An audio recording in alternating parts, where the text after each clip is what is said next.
Chapter 829. Check all the equipment again. Rinpochian was inspecting a factory on the west side of the city.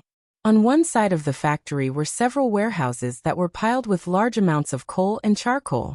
On the other side was a row of steel machinery. At this time, hundreds of workers were busy in the factory. Apart from that, most of the third-year students were also helping to inspect the site. As time passed, orders were passed down one by one. Light the fire. Pull the brake. When the final order was given, everyone looked nervous. This was the power plant of Lawn City. After preparing for 2 whole months, today was finally the last moment. Without letting the crowd wait any longer, as soon as the switch was pulled, the street lights in the courtyard lit up almost at the same time. From near to far, from the power plant to Lawn City, the light spread into the distance like a drop of dye in clear water. When the top of the city wall was lit up, the people in the power plant finally burst into cheers. Cheers filled with excitement. He had finally succeeded.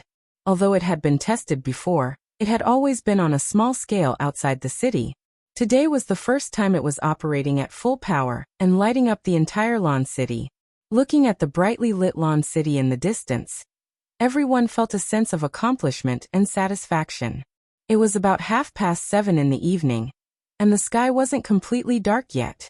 There were still many people hurrying along in Lawn City. After a busy day, the commoners had just finished their dinner and were preparing to eat, sleep, and play with their children. Suddenly, the entire city lit up. Beihang District, Julian District, Shuaboping District, Eagle Beak Cliff District, Gujiazhai District, Wadayaga District, Whitestone District, Shirhu District, Uwala District, one after another dark areas were lit up. Many people did not know what was happening. They walked out of their houses and found that the top of the poles that had been erected in the past 2 months were all lit up. Each of the glass orbs was shining brightly. When Tang Jingye heard the servants shout, he walked out of the courtyard and saw that the top of the electric pole in front of his house was sprinkling light in all directions. His face immediately lit up. They had finally succeeded. Extinguish the lanterns in front of the door, Tang Jingye shouted. Yes, as the lanterns in front of the mansion were blown out, the 2 street lamps that were 40 steps apart were enough to illuminate a large area in front of the mansion and the front yard of the mansion. All right. Good. Good. Tang Jingye stroked his beard and laughed heartily. This is the one that Lan and the others made? A middle-aged couple walked out, a look of surprise on their faces. That's right. Follow me to a higher place to have a look. Tang Jingye laughed heartily as he jumped to a high place and looked into the distance. He saw that everything within his line of sight was lit up. People in the surrounding mansions jumped to a higher place to see the magnificent scenery of the city. The people of the city jumped to a high place to see the magnificent scenery. In the entire city, the high ground was packed with people. Everyone from the Yun nation walked out of their rooms one by one and looked at the street lights that were lit up one by one in shock. Previously, they were curious about what these vertical poles were. After asking around, they found out that they were made by the Black Bamboo Academy. At that time, everyone was secretly laughing. They didn't expect these things to light up. How many of these poles were there in Lawn City? Of Tong of the city was this brightly lit city the barbarians' imperial city that was covered in dust? Most of the people from the Yun nation had been looking for a backer these days, and didn't include him in their plans. Of people. Of the people. Of them. Of. After all, he wasn't Aboriginals. However, after witnessing this scene, many people wondered if they should pay a visit to the Black Bamboo Academy. Even if they couldn't rely on the Black Bamboo Academy as a backer, it would be good to learn from him how he did it. Unknowingly, the common people began to walk on the streets. The Aboriginals from other places also joined the crowd in surprise. The city, which was usually dark at night, was brightly lit at this time. Waves of cheers were heard from the crowd. There were also shouts like, "Climbing the lampposts is strictly prohibited. Violators will receive 10 lashes. Jumping on the lampposts is strictly prohibited. Violators will receive 10 lashes. Damaging the lampposts is strictly prohibited." That night, the Public Order Bureau and the Winged Cavalry were also dispatched, loudly preaching the regulations that they had memorized. At a certain street corner, a group of Jing tribe people stood there and watched with yearning in their eyes. The sound of an eru rang out, and a beautiful girl sat on the ground with a joyful expression on her face, playing cheerful notes. She had adapted the music from the Jing tribe's music, and it had a different flavor when played with the eru. The Empress stood on the palace wall with her hands behind her back, and looked down with a faint smile on her face. This was a big deal. It was a big deal for the whole of Dayo. It was an achievement that could even make an emperor feel satisfied. Your Majesty, it's so beautiful. Qing Yuan and Hong Yuan followed behind with stars in their eyes. Xian just stood in the dark and looked at the lights in the distance. She thought, I heard them say that this is electricity? After receiving electricity, it can emit light. Is this also why Principal Ren's body emits light? No wonder when he touched me, I felt like I was being electrocuted. Ren Baqian didn't know that he was being treated as a human generator. Seeing that the street lights in the city were successfully powered for the first time, Ren Baqian was full of excitement. Although he was used to it on Earth, he had to do it himself in this world. It wasn't easy. He then hurried back to the palace and didn't know if the Empress had eaten. On the way back, he admired the scenery of Lan City and finally squeezed through the crowd to return to the palace. When he arrived at the Empress's quarters, he saw a hot pot, a table full of meat, and wine bottles. Your Majesty, it's a success. The sky is full of stars. Did you see it? Ren Baqian laughed. I saw it just now. The Empress smiled. Your Majesty, can you give me a reward? Ren Baqian leaned over and chuckled. Seeing the big bald man's expression, the Empress almost burst out laughing. She managed to suppress it with great difficulty, but she couldn't hide the smile on her face. She let Ren Baqian's face get closer and closer to her mouth. The gentle touch made Ren Baqian's heart beat rapidly. The Empress didn't mind his kisses now. After all, there were only a few days left before the wedding. Every time, Ren Baqian would feel like he was kissing a rare treasure. That palpitating feeling wouldn't subside, no matter how many times he kissed her. Then Ren Baqian was violently pushed away. The Empress raised her eyebrows and asked, You didn't brush your teeth today? Ren Baqian calmly analyzed and thought about it carefully. He realized that he had forgotten to brush his teeth today. How can that be? It might be because I ate the stinky eggs they brought at the power plant today. Ren Baqian looked wronged. Stay away from me. Otherwise I'll beat you up. The Empress looked even more disgusted. Ren Baqian was chased all the way to the other side of the table. The Empress glared at him a few more times before eating. Halfway through the meal, she casually said, I found a teacher for your school.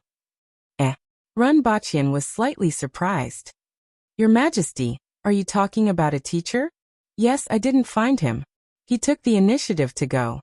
Do you still remember that person called Lin Mengsheng? The one who convinced many warlords to surrender? I promised to reward him with a rank 6 official position, or 100,000 taels of silver. However, he said that he wanted to be a teacher at the school, and I agreed. It's him? Why does he want to go to the school? Ren Baqian was surprised. He then laughed and said, No matter what, he can go if he wants to. It just so happens that I'm too busy alone, and it's good to have another teacher. However, he has to start learning how to read. Well, you can arrange it as you see fit. The Empress thought about it and told Ren Baqian about the treasure that could stabilize the fate of the nation as a joke. Ren Baqian laughed heartily. If there really was such a treasure, would the human race have been driven to this desolate place? Ren Baqian then asked seriously, How did you deal with that person? He might have evil intentions. Earth also has feng shui and fate. It can gather and naturally disperse fate. We conquered the Yun nation, and he came to give us a treasure to stabilize the fate of the nation? No matter how I think about it, there's something fishy going on. Behead him, the Empress said faintly. Ren Baqian was silent for a while and smiled. This is indeed your Majesty's style. He then mimicked the Empress's tone and said, Take him away and behead him. Pow! The Empress used her chopsticks to hit his face with a large piece of beef. The two of them chatted and laughed. After dinner, the Empress poured him a glass of wine and said, I will pour this for you. This is your merit for making the nights in Lan City no longer dark. Thank you, Your Majesty. Renbachian smiled. Do you want any other rewards? The Empress asked again. Can we talk about it in a few days? Renbachian asked with a smile. No. You have to say it now. The Empress looked at Renbachian's expression, and subconsciously felt that she couldn't agree to his request. Renbachian grinned.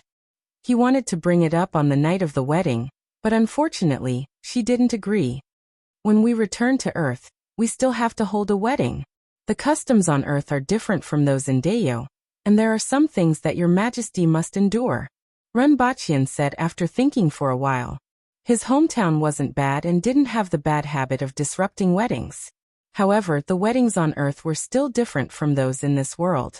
He didn't want the Empress to suddenly flip out because of something. Even the simplest tea ceremony would be a problem. Chapter 830. Renbachian felt that he should at least receive an award for being at work 5 days before his wedding. If he had been this diligent when he was working on Earth, he would have been promoted and married a rich and beautiful woman. Of course, he was also getting a promotion and a rich and beautiful woman now, but there was no comparison. He reckoned that there was no one else in the world who was more qualified to be addressed this way than the Empress.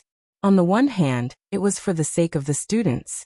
After all, they missed a lot of classes, and he wouldn't rest as long as he could attend classes. This wasn't an individual's case. Rather, it was a common trait among the Aboriginals. They weren't like the majority of ordinary people, who had been obliterated by life.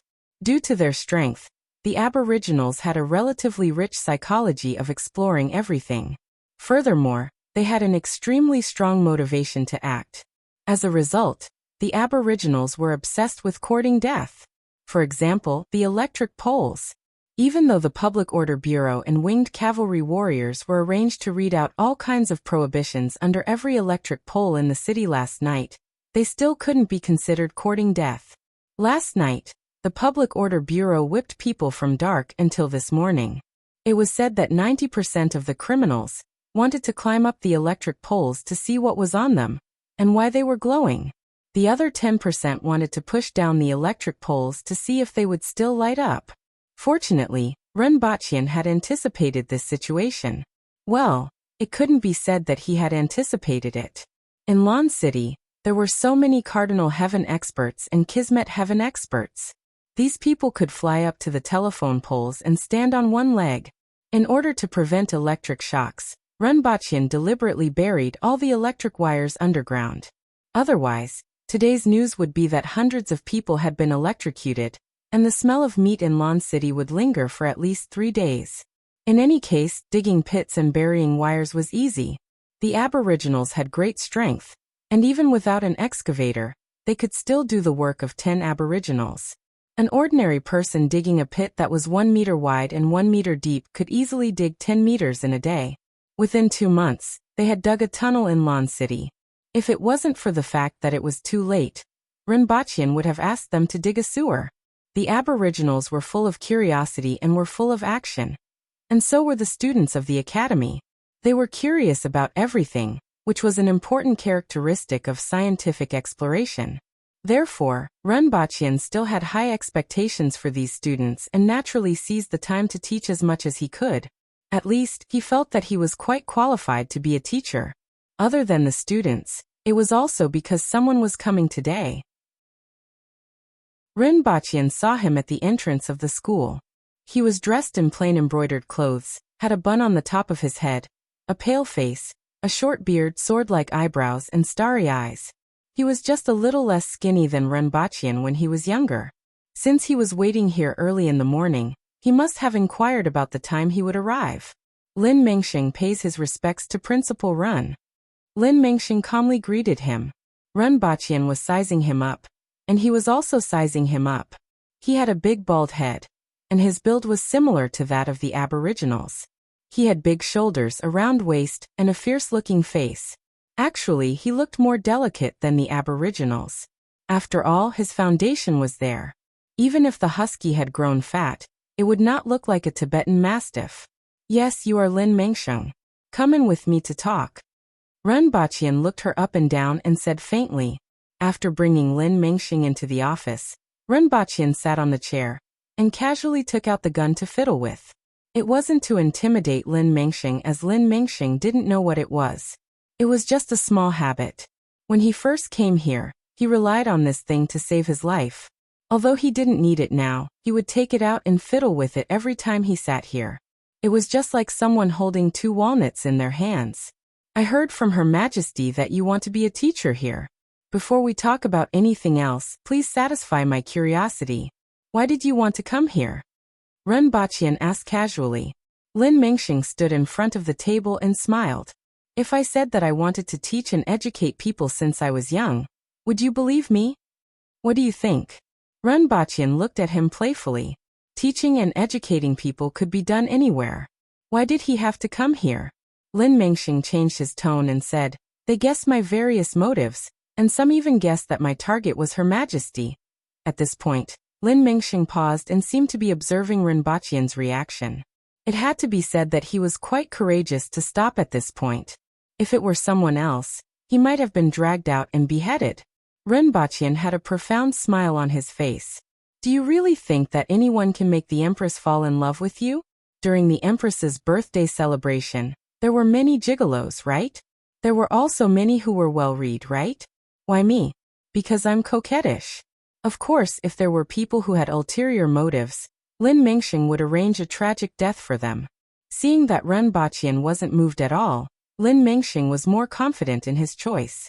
If such a sentence could make Ren Baqian's expression change, then he would have to doubt whether he had made the right choice. The thoughts of those people are simply the biggest joke in the world. After sitting in that position for too long, I'm full of filth. In fact, I came here for Principal Ren. Ren Baqian's smile froze for a moment. He carefully looked at Lin Mingxing and indeed had the face of a rabbit. He should be dead, right? Ren Baqian thought to himself, it won't be good if word gets out that he is killed on his first day here. Should I arrange a more suitable way for him to die, such as accidentally falling into the blast furnace that is used to make steel? I have been walking around the city for the past few days. The glassware, mirrors, street lamps, soap, newspapers, and cement roads are all from you. Lin Mingxing continued. Ren Baqian felt that he could spare Lin Mingxing's life for now. The various measures in the prisoner camps are also from you.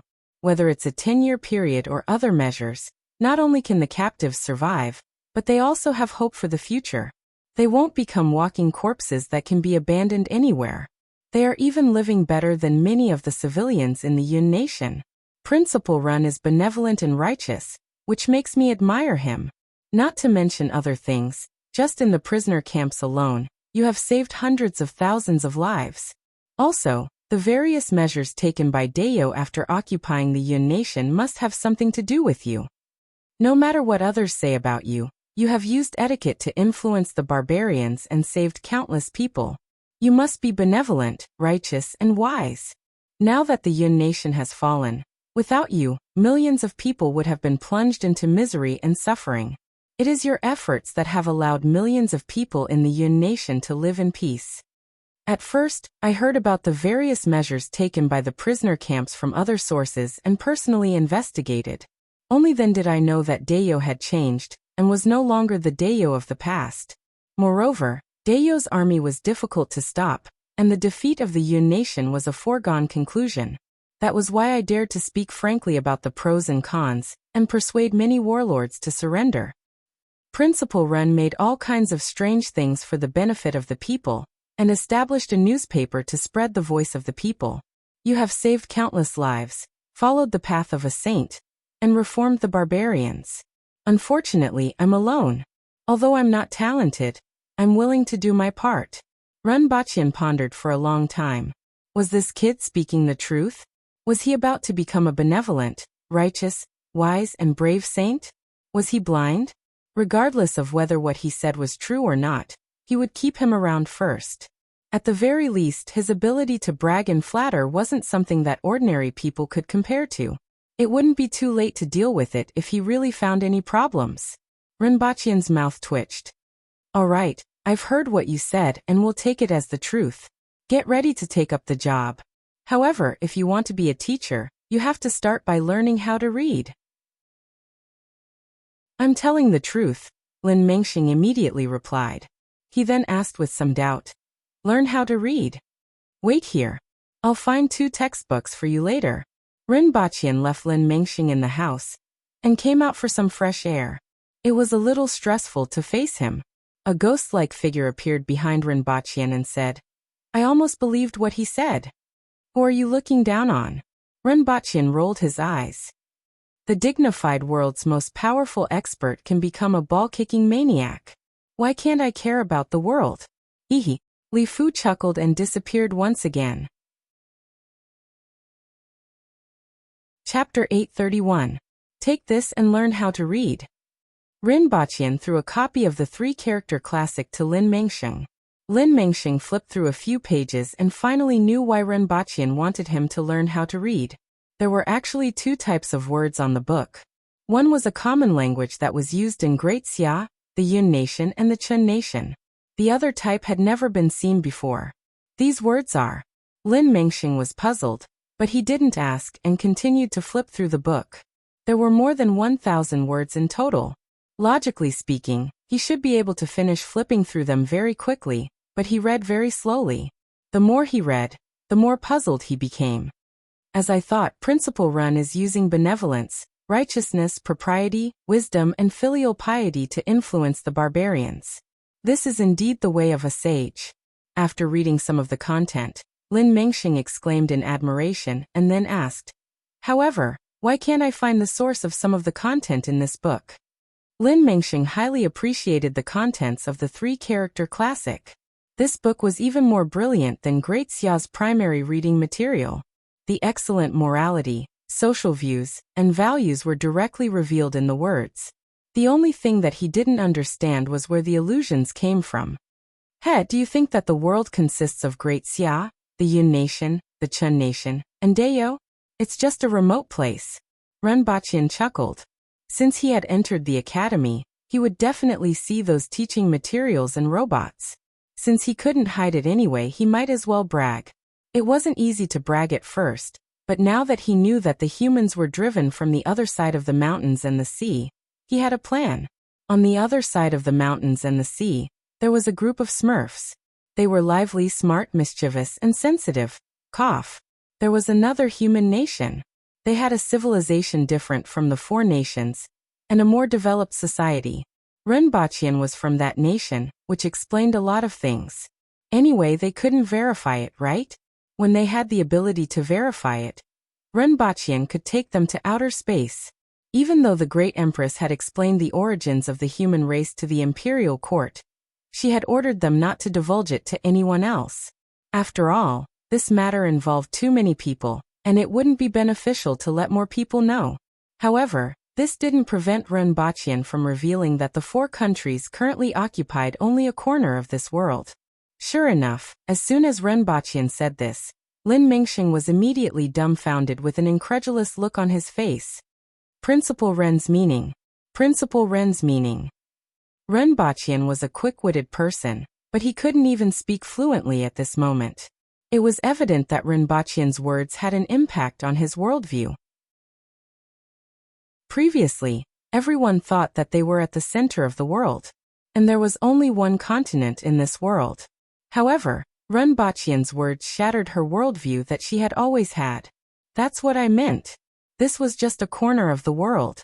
Whether it's the Aboriginals, Great Xia, or the Yun nation, they are all barbarians in my eyes. Ren Baqian smiled mysteriously. Are there really other countries in this world? Lin Mengxing looked at the 3-character classic in his hand, not knowing whether to believe it or not. He didn't expect to hear such a horrifying thing on his first day at the academy. This made some of the thoughts in his mind turn into a mess. Just like the roads outside, the glass and the cement roads may seem magical to you, but they're actually very common things. Ren Baqian shrugged. Lin Mengxing thought about what Ren Baqian said, and then looked at the 3-character classic and began to believe it. Seeing that it was almost time, Ren Baqian dragged the bewildered Lin Mengxing to class. This is Lin Mengxing, who will be an assistant teacher at the academy soon. Ren Baqian pointed at Lin Mengxing, who was standing at the door in a daze. Someone from the Jing tribe? Someone was immediately puzzled. Are you stupid? People from the Jing tribe have big heads. Is he from the Yin nation? I heard that yesterday, Her Majesty offered him an official position and wanted to come to the academy to teach. Is that him? The students immediately started discussing. It's good that you have heard about it. I won't say more. Be more well-behaved in the future. Don't hit or scold the teachers. Don't threaten the teachers. If I find out what you have done, you know the consequences. Renbaqian looked fierce. Just now, he knew that Lin Mengxing was only at the manual level, which was considered pretty good in the Yun nation. At the very least, he could open a martial arts center and accept disciples. As a scholar, this was considered a very high level of strength. Unfortunately, this was Dayo. The peddlers who set up stalls on the street were all at the manual level. If they weren't at the earthwill level, they would be embarrassed to say that they practiced martial arts. The unscrupulous merchants of the Yun nation had offended Dayo a lot over the years, and had just been at war for more than a year. If Renbaqian didn't warn them, he would probably see, humiliating the classroom tomorrow. After Renbaqian lectured for the whole morning, Lin Mengxing became even more confused. Before coming here, he was still very confident in his knowledge. Not to mention being a teacher, it wouldn't be a problem for him to take the written exam in Great Xia. In the end, he realized that he didn't understand what Renbaqian was saying at all. He had never heard of square roots, cubic roots, or the law of universal gravitation. In addition, what shocked him even more was that there were puppets that could speak, emit light, and even make pictures appear on the wall. In the past, he felt that the stories of wooden oxen and horses that could move were fantastical enough. After seeing it today, he realized that what he had heard before wasn't true. If that puppet said that it was made by the gods, he would believe it. At this point, he completely trusted Renbaqian's words. He had to believe it. He also sadly realized that he didn't only have to learn words, but also had a lot to learn. Now he could even call a student to be his teacher, let alone a teacher. Renbaqian didn't care about his thoughts and went back to the office to wait after class.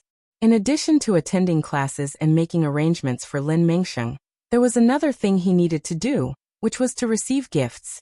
Although it wasn't a big deal, he had to give so many people a chance since they were full of enthusiasm and anticipation.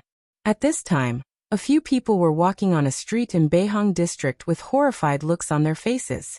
There wasn't anything unusual on this street yesterday, but today there were all kinds of skeletons hanging on the walls on both sides of the street.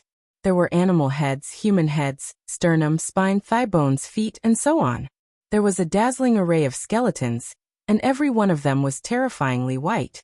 When the wind blew through the gaps of these skeletons, the entire street was filled with the wailing of ghosts and the howling of gods. Even under the bright sunlight, they felt cold all over, and were surrounded by gusts of chilly wind. I heard that when a new prisoner enters the prison, they usually have to show their strength first. Is this how they show their strength? What are they doing? We're just here to send a visiting card today. There's no need to put on such a big show, right? I don't think it's appropriate to send a visiting card today. Cough, stick out your chests. We're here to send gifts. No matter how barbaric they are, they won't behead those who send gifts, right? Didn't they just behead one yesterday? Chapter 832. For the next 2 days, many big shots went to court with a bag on their back. It was the stomach of a beast that was about the size of a palm and could fit 2 altos. However, it wouldn't shrink and was made of an extremely elastic material. Renbaqian felt that if he used this material to make stockings, it definitely wouldn't tear. The two of them rolled on the bedsheet. Just as they were about to knock on the door and deliver the chicken, they used all their strength. Motherf **Ker, I can't tear it apart. The next day, the man went out with a pale face and weak steps. Those who didn't know better would think that he had kidney problems. God knew that he spent the whole night tearing stockings. In the end, he didn't even know why he did it. What girlfriend? What love? None of them were as fun as tearing stockings. Ahem, I digressed. For the next 2 days, many of the big shots went to court with a bag on their back. When they poured out the contents of the bag, they found that it was full of precious jewels. They piled up in the hall. and the hall was shining with golden light. Tu Wan, the Minister of Revenue, was a dignified and enchanting mature woman. She smiled so widely that her 16 teeth were revealed. All of these things went into the national treasury. These things were 70% of the gifts they received, and the remaining 30% was considered as a red packet. Even those from the Yun nation who gave gifts didn't expect these big shots to hand over all of them. Their moral awareness was frighteningly high.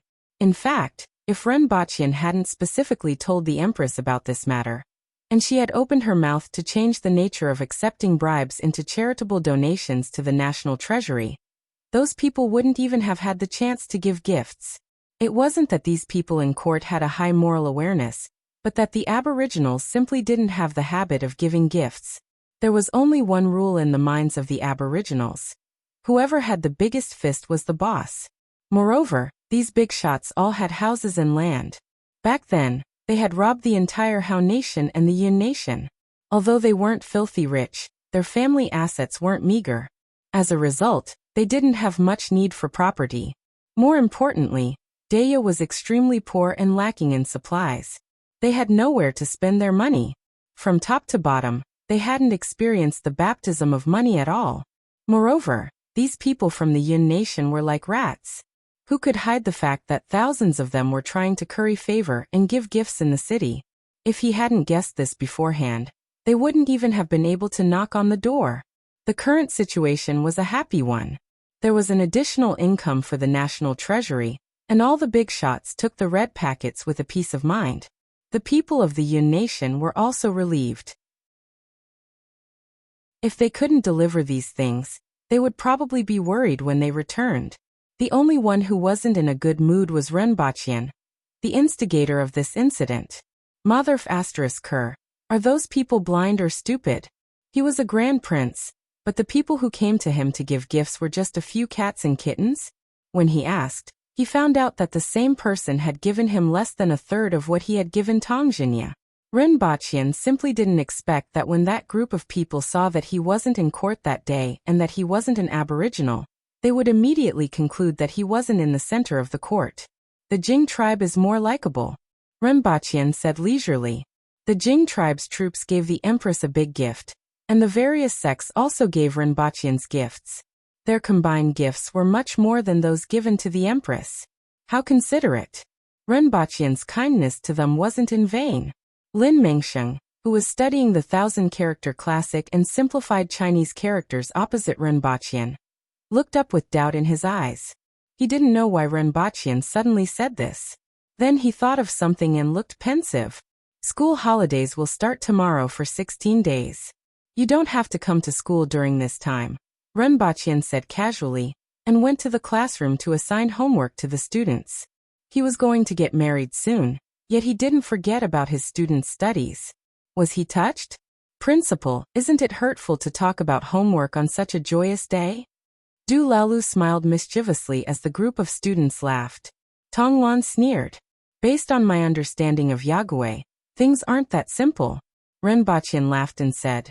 Therefore, in order to celebrate such a joyous day, your homework will be doubled. Also, there will be an extra set of exercises. Are you happy?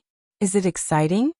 Everyone's faces turned ashen as they turned to glare at Du Laolu.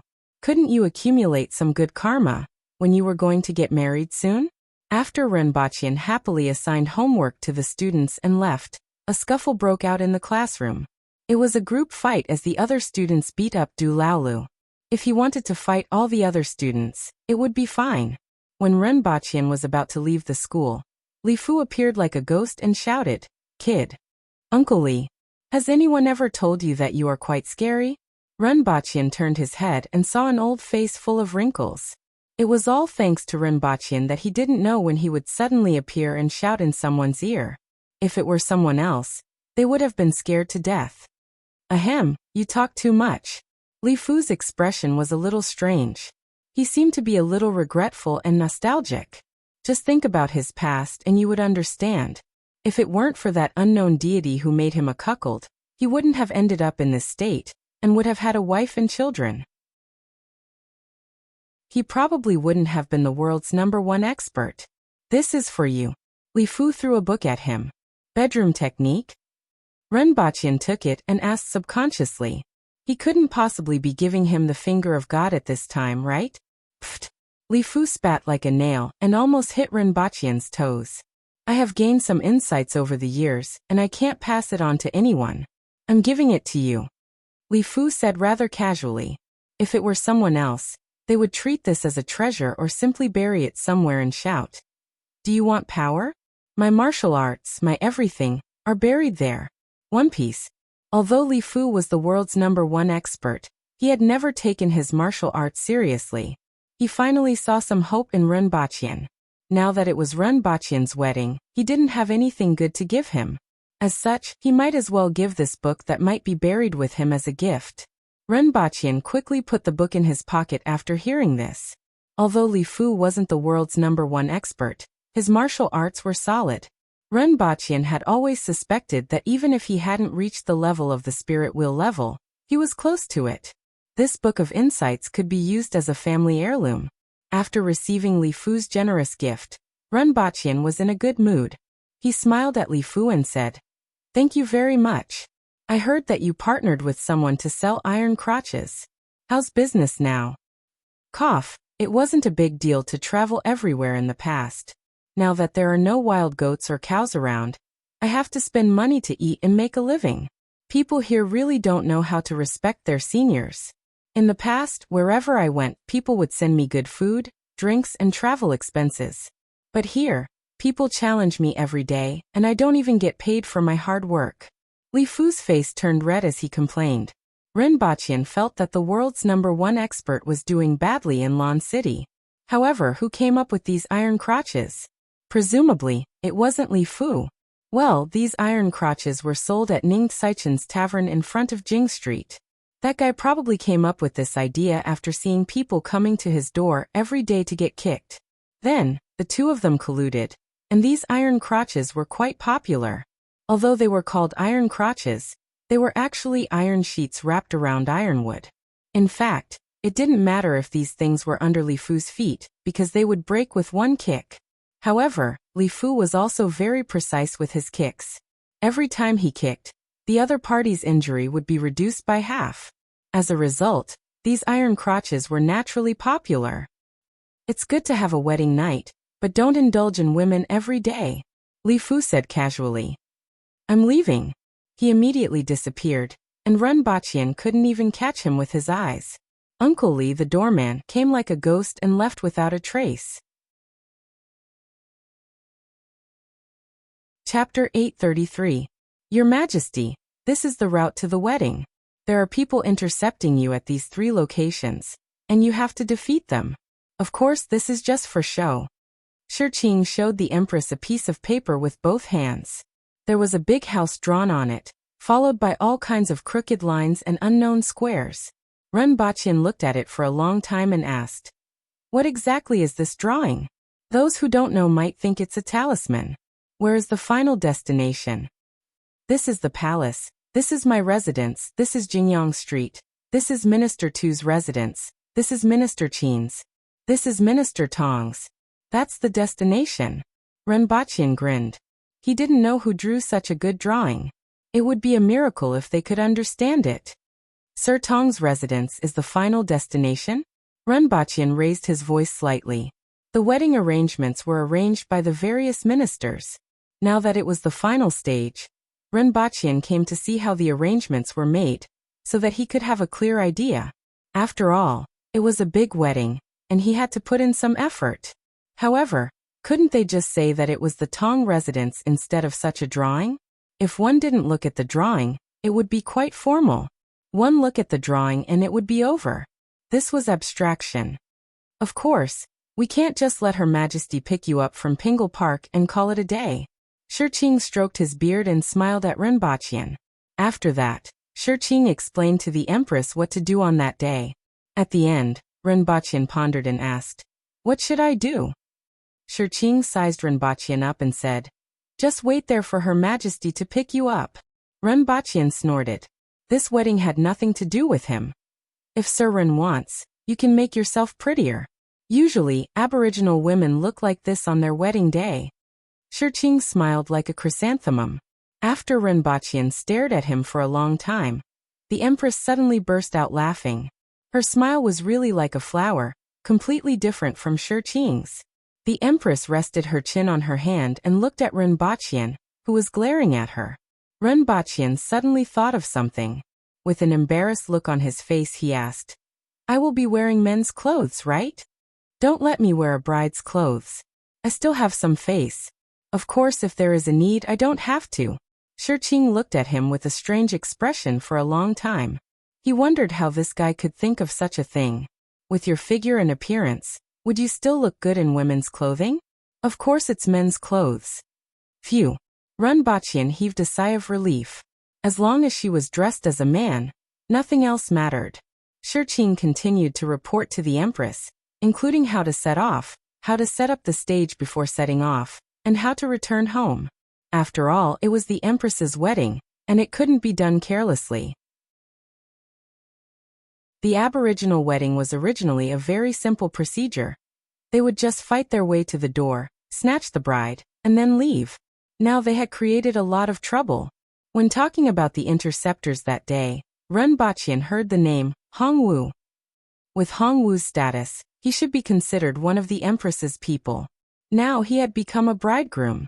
Initially, Renbaqian thought that it would be someone like Tongjinya who appeared in 2 shots. First he acted like an expert and blocked the way. Then he was kicked into the wall by the Empress. He did not expect it to be Hongwu. Of course Sir Hong is just putting on an act. Shirqing continued to blush like a chrysanthemum. After explaining everything to Renbaqian for an hour, Shirqing finally said, "Also Sir Ren's title of nobility has to be decided. It has to be announced the day after tomorrow." The Empress thought about it for a long time and asked with a puzzled expression, "Why don't I have one?" "Your Majesty is the Empress of Dayo. Why is there a need for a title? According to the old traditions of Great Xia and the Hao Nation, a posthumous title is only given after death. However, the 2 previous emperors are nowhere to be found, and we don't even know if they are dead or alive, especially the first emperor.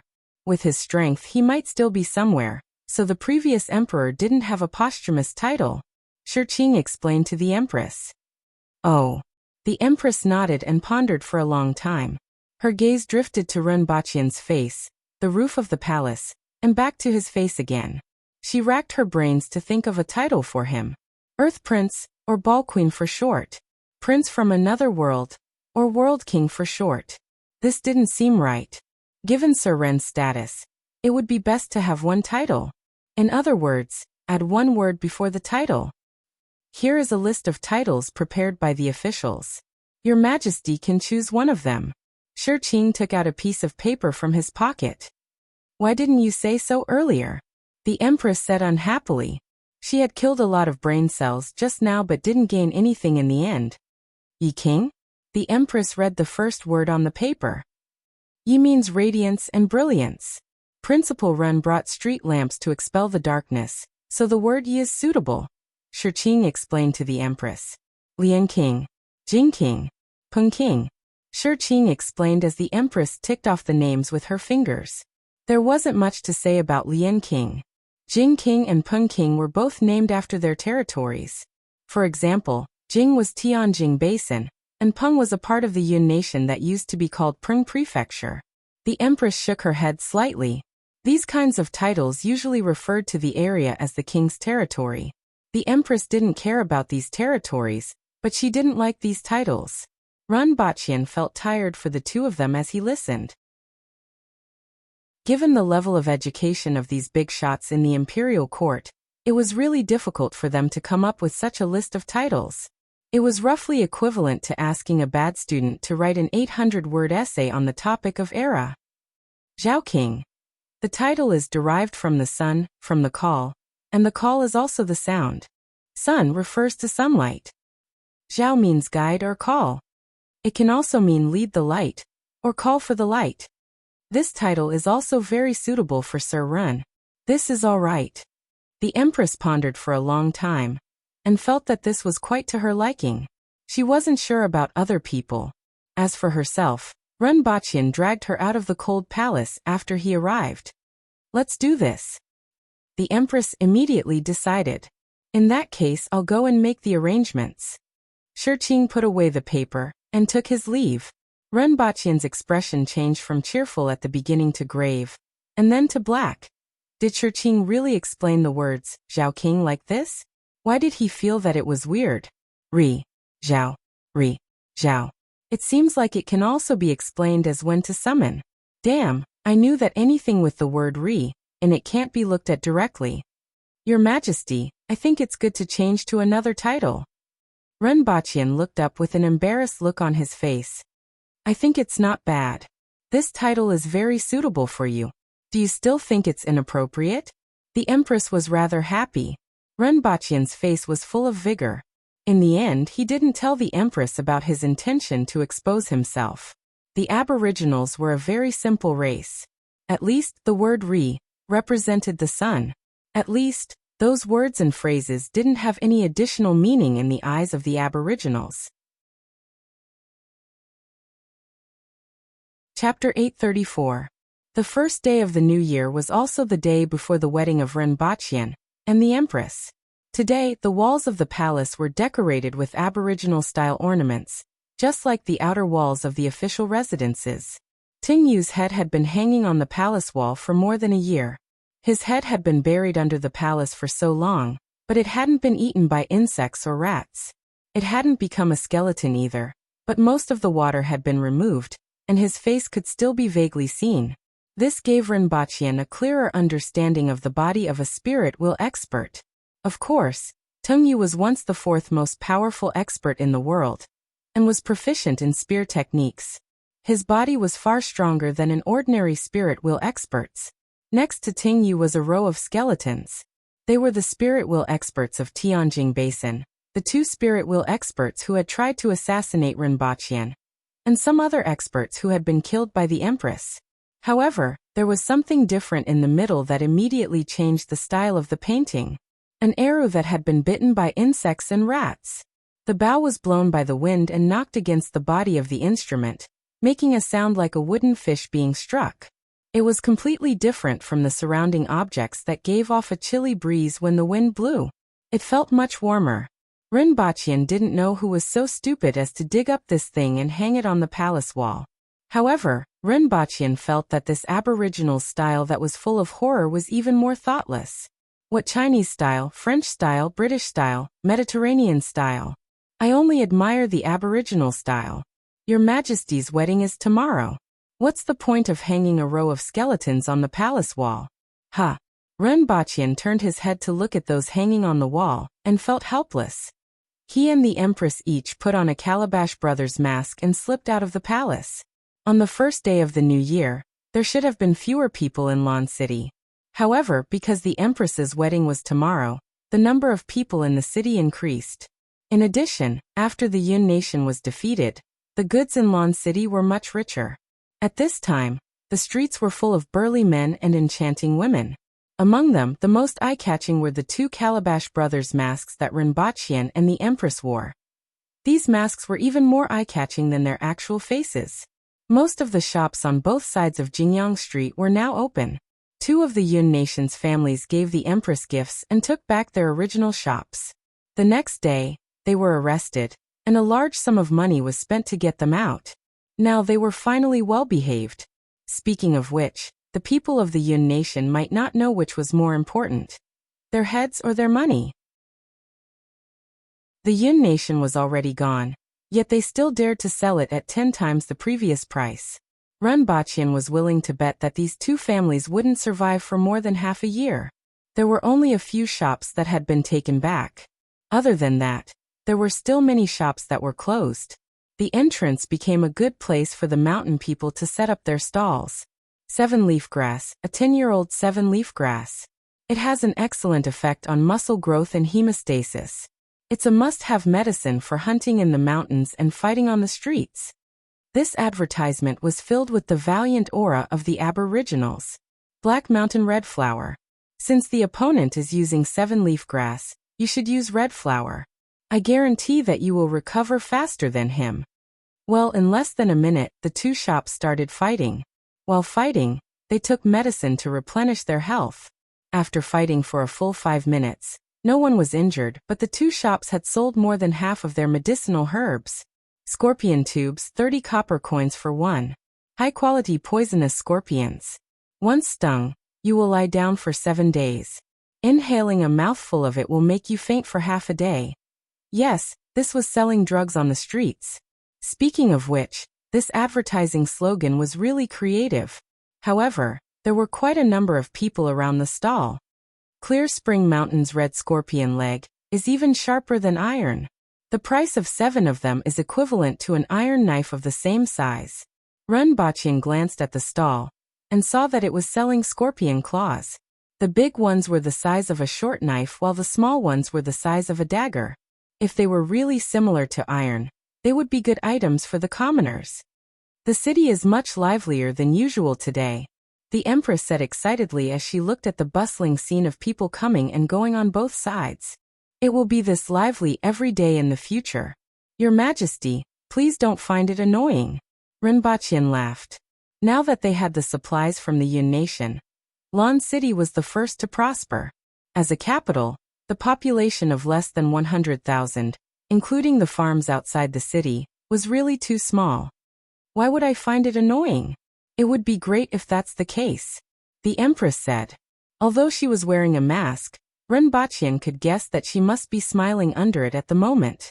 The two of them walked to the shops of the royal family and saw that there were many attendants of the Yun nation standing outside. The shops were filled to the brim. Whether it was glass products, mirrors, or spices, they were all very attractive to the rich and overbearing local tycoons of the Yun nation. Of course, the price was 10 times that of the aboriginals. The two of them stood outside and looked for a while before walking directly to the other districts. Renbachian sighed as he walked and said, "These people from the Yun nation are really rich. After giving so many gifts, they actually still have money to buy things." The first thought that came to the Empress's mind was to rob them again. Then, she realized that the Yun nation was already her territory. This made her feel a little regretful. In the future, the money to build a new city will depend on them. Renbachian laughed. There were many local tycoons in Great Xia, but Great Xia was in flames now. They would wait for them to settle down before robbing them. Of course, they would use all kinds of unique products. Robbing with these things wasn't much slower than robbing with a knife. The two of them walked around the city for a long time, and somehow found themselves on a very familiar street. Compared to other places in the city, this small building was much more exquisite. There weren't all kinds of fruit trees in the courtyard, but waterside pavilions. Although it was afternoon, a group of good-looking girls were leaning against the window and laughing. Then they heard Tang Jingye's loud laughter and said, "Come, let me feel whether this body is plump or not." This old man. Renbachian cursed in his heart. He turned to the Empress and whispered in her ear, "Your Majesty, it's Sir Tang." "Yes. I'm not deaf," the Empress responded faintly. Seeing that the Empress didn't react at all, Renbachian picked up a stone and threw it at the window from which the laughter came. Then a woman screamed, which be asterisk starred through the stone. "Do you want to die?" Tang Jingye's furious voice came from the window, and a figure jumped out. Other than that old thing, Qin Chuan, there was no one else who dared to throw a stone into his room. Old B asterisk starred, "Today I'm going to." Before Tang Jingye could land and finish cursing, he suddenly found a figure in front of him. A familiar red dress. A familiar movement. It was still the same familiar formula, and the same familiar smell. "Your Majesty?" Tang Jingye was stunned and blurted out. Bang. The speed at which Tang Jingye flew back was faster than the speed at which he came. A few screams were heard in the small building. The Empress floated back to Renbachian's side and turned to look at him. "Ahem, I was just greeting Sir Tang. I didn't expect him to be so agitated." Renbachian coughed and sounded surprised. The Empress stared at him, didn't guess what he was thinking, and continued to walk back. Finally, the two of them turned to the bottom of the clock tower. This place was now a small square with many stone chairs around it. Unfortunately, they were all occupied, which made them feel a little regretful. They originally wanted to sit here for a while. Seeing that the street lights were starting to light up, the two of them walked back to the palace. Hey, Your Majesty, the wedding is tomorrow, Renbaqian suddenly said. Even though the wedding was tomorrow, he didn't feel very excited while strolling around the city with the Empress. Instead, he felt a little calm. It was as if he had everything in the world as long as this person was by his side. All other feelings were gone. Yeah, the Empress responded softly. Are you nervous? Renbaqian smiled and bumped his shoulder against hers. Yeah. The Empress's voice was very soft. This isn't like you, Your Majesty. Renbaqian chuckled. Why aren't you calling me by my name? It seems to have been a long time. The Empress asked another question. This question had been on her mind for a long time, but she had never mentioned it. Renbaqian thought for a while and calmly said, This has always made me remember that I have Your Majesty, the only woman in this world. No one can replace her and compare to her. Is that so? The Empress asked softly. This answer was somewhat unexpected. In fact, she quite liked it when Renbaqian called her by her name, because he was the only one who would do that. However, this answer wasn't annoying. On the contrary, she was a little happy. Renbaqian pulled the Empress's shoulder and stretched his face forward, then. Chapter 835. Renbaqian left the palace before midnight. After all, he couldn't stay in the palace the day before the wedding. His clothes were sent to the Tong residence in advance. Although it was late at night, there weren't many dark spots in Lan City due to the street lights. At this time, all the mansions on Jingyang Street were brightly lit, and servants were busy decorating the walls. There were all kinds of flowers. No one knew when they had brought them into the city. At this moment, all of them were hanging on the wall, turning Beihong district into a sea of flowers. There were 2 sunflowers in the eyes of the skulls. They were probably too cute in the eyes of the aboriginals. There were garlands on the thighs. The spines of ferocious beasts that were a few meters long were wrapped in flowers. There were hand bones stuck on the top of the wall, each holding a red flower in its palm. The white bones danced with the flowers, and the fragrance assailed his nostrils. Renbaqian felt even colder. Great Elder Shurqing got someone to move a rocking chair and table in front of the door. He and Junior Elder Ko Zhihai each held a circular fan, and watched the busy people around them. Seeing Renbaqian come over, they smiled and nodded. Ever since the Empress returned from the 60,000 mountains and told them about Qi Ziding's situation, Ko Zhihai had become more well-behaved. Renbaqian cupped his hands at them and continued forward. There wasn't much difference between the front and the back as people were busy everywhere. Tu Wan, the Minister of Revenue, Xianhua, the Minister of Rights, Zhu Yan, the Minister of Justice, Xiongyaohe, the great general who supports the nation, and the residences of the 5 protectorates in Lan City were all in Beihong district next to Jingyang Street. This was the core area of Lan City, and almost all of them were busy at this time. Further away, in a more remote area, were the mansions of the various ministers. At this moment, they were also brightly lit. When he arrived at the front of the Tong residence, they were naturally making preparations. The courtyard was cleaned, watered, and sprinkled with flower petals. A fierce-looking middle-aged man stood outside the door and laughed when he saw Renbaqian. Greetings, Zhao Prince Consort. Yesterday, Renbaqian's title as a prince consort had been registered and officially posted on the bulletin boards of all the streets. In other words, even though there was still half a day before the wedding, Renbaqian was now a prince consort. Renbaqian inexplicably recalled that the person who named him when he was young said that he could live to be 8,000 years old. He always felt that it was King nonsense, but he didn't expect it to actually come true. As for her younger brother, Ren Wanyan, oh, that was a random name that her father had given him to match her.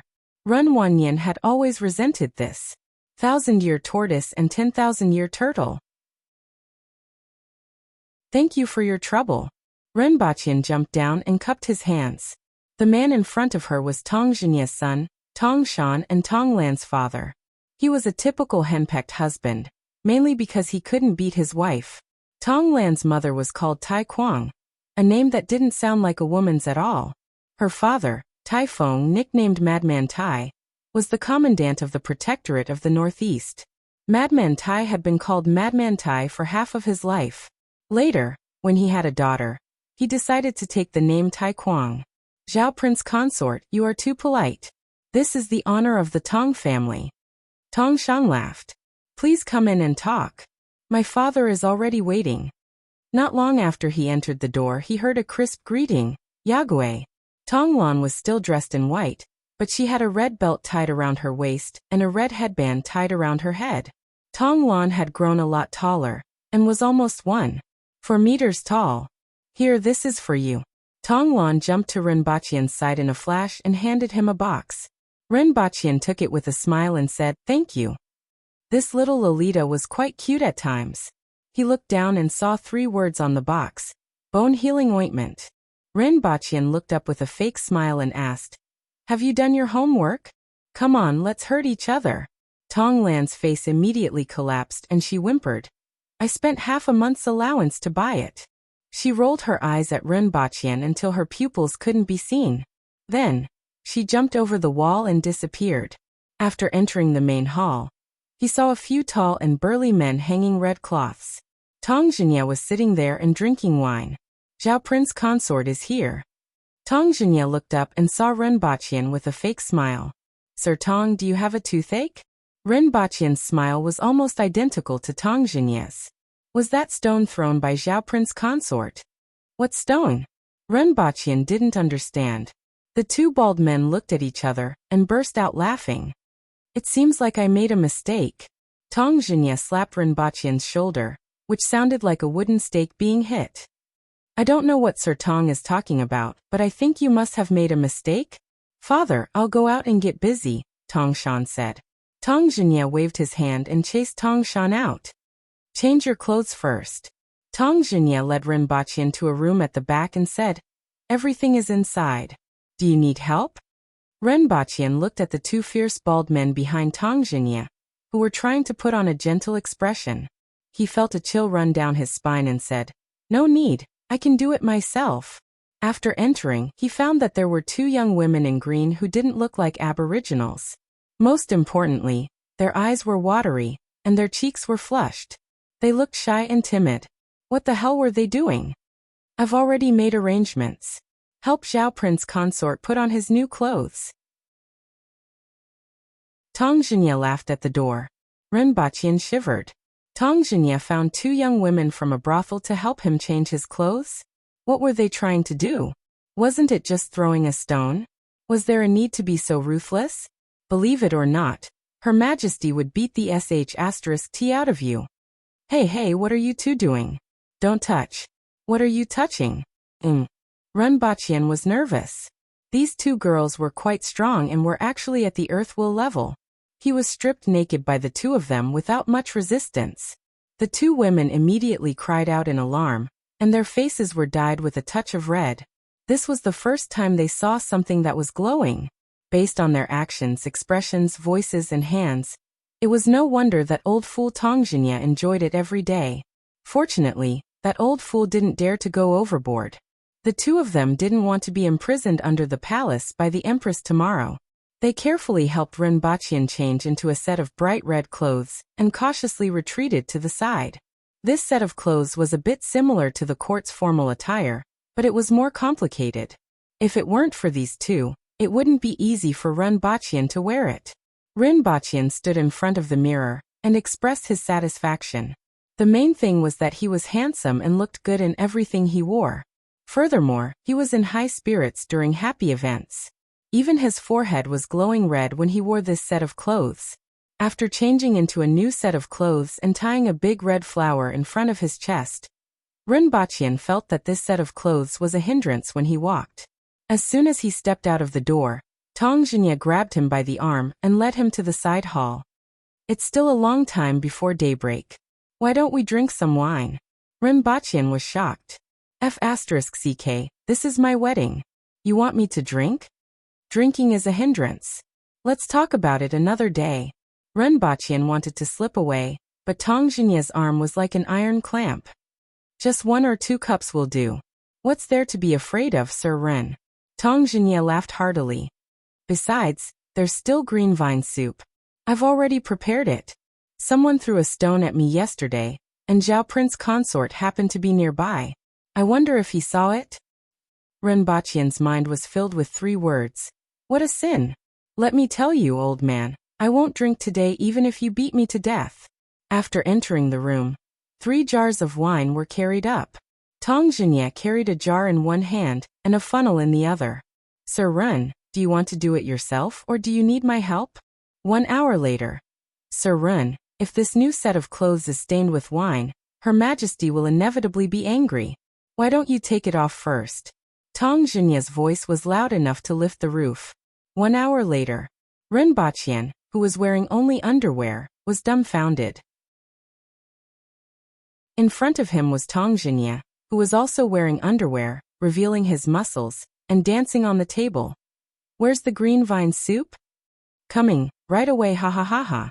1 hour later, whoosh whoosh. Chapter 836. 1 comb to the end, 2 comb to the eyebrows.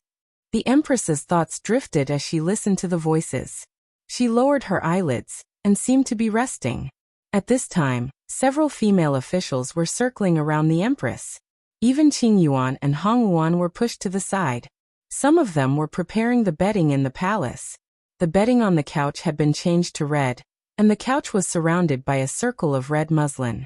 In addition, a 100-child tent was hung outside the red muslin, and a 100-child quilt was placed on the couch.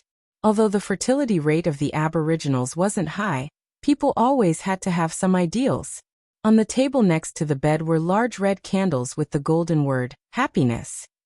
The sky had just brightened, but the palace had been preparing since last night. The entire palace was decorated with lanterns and streamers. After a while, the Empress's fine black hair was braided into countless small braids. At the end of each braid was a small golden bell that made a crisp ringing sound as her hair swayed. Originally, the Empress was going to comb a phoenix coronet, a hairstyle that was decorated with golden phoenixes and jade. However, the Empress chose a hairstyle that was commonly used by Aboriginal girls, and decorated with golden bells. This was because the phoenix coronet was often used by Great Xia's noblewomen on formal occasions. As the Empress of the Aboriginals, she naturally wouldn't choose this kind of hair ornament at this time. As for the hair ornament that an Empress should wear on her wedding day, no one had designed it yet. There were at least 100 braids, and they were tied together with a headband inlaid with red gems to form a high ponytail. Your Majesty, it's done. The Empress opened her eyes and saw the heroic and beautiful lady in the mirror when she heard these words. Your Majesty, no matter what hairstyle you have, you are still so beautiful. A female official pursed her lips and smiled. This was a heartfelt praise. Even women would fall for the Empress. Even I don't want to blink when I see you. I really want to see Zhao Prince Consort's expression when he sees you later. Qing Yuan laughed happily. The Empress listened to the praises of others, and wanted to know what kind of expression he would have when he saw her. She stood up from her chair, and gathered a group of people to help her change her clothes. The main color was red, and the robe had large sleeves. There was a golden phoenix and flower embroidered with golden thread, and it looked exceptionally gorgeous. If Rinpoche saw this dress, he would definitely find it very familiar. It was very similar to the clothes that he had given to the Empress. After everything was prepared, there was another round of praises. The Empress walked out of her bedroom with everyone following behind her. A table had already been prepared in front of the main hall, with an imperial edict on it. Shiqing, Kozhahai, and the rest stood at the side with a red cloth tied around their bodies. The Empress walked to the front of the table, and looked at Shiqing with a probing gaze.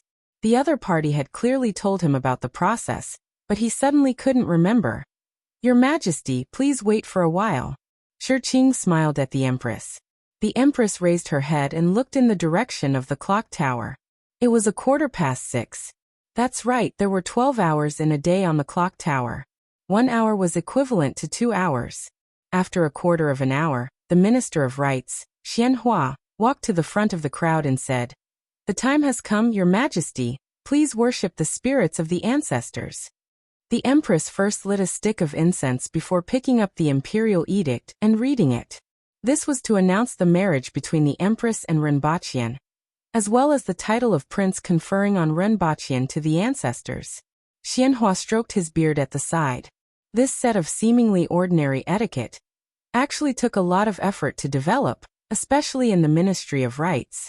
Other than the Honglu Bureau, which was used to receive envoys from other countries, the Taichung Bureau was like a big cat with 2 or 3 strands of hair, and had never played any role. This time, they were finally able to do something for the Empress's wedding. In particular, the Empress was a woman, which was unprecedented even in Great Xia. Naturally, there wasn't much for them to learn from. The time has come, Your Majesty. Please set off. Upon hearing this, the Empress heaved a sigh of relief. Ever since she was born, she had never been so well behaved. Following which, she became worried because there seemed to be a lot of things to do today. Especially now, they were about to set off for the Tong residence to escort the bride. When they arrived at the palace, there were already 100 imperial guards standing in front of them. There was also Qi Shui with a red cloth wrapped around its neck. It was lying on the ground, bored to death. Upon seeing the Empress, it immediately perked up and shook its head. In the distance, there were many onlookers. Many aborigines had been waiting in Lan City for a few days just for this day. There were also commoners in Lan City. In the distance, there was already a sea of people. When the Empress saw such a big scene, she immediately felt a little flustered. In the past, no matter what happened or how many people were in front of her, the Empress never cared. However, today was different. Other people's weddings were filled with joy, but the Empress was panicking to death. In a flash, she landed on Qi Shui's back, took a deep breath, calmed herself down and said, "Set off." 100 imperial guards opened the way in front, followed by the Empress and the people from the Ministry of Rites. "Your Majesty, Her Majesty is here." As the procession moved forward, the voices of the onlookers came one after another. "I wish Your Majesty many children, 100 children and 1,000 grandchildren." It was unknown who shouted this, but immediately, there was a chorus of responses.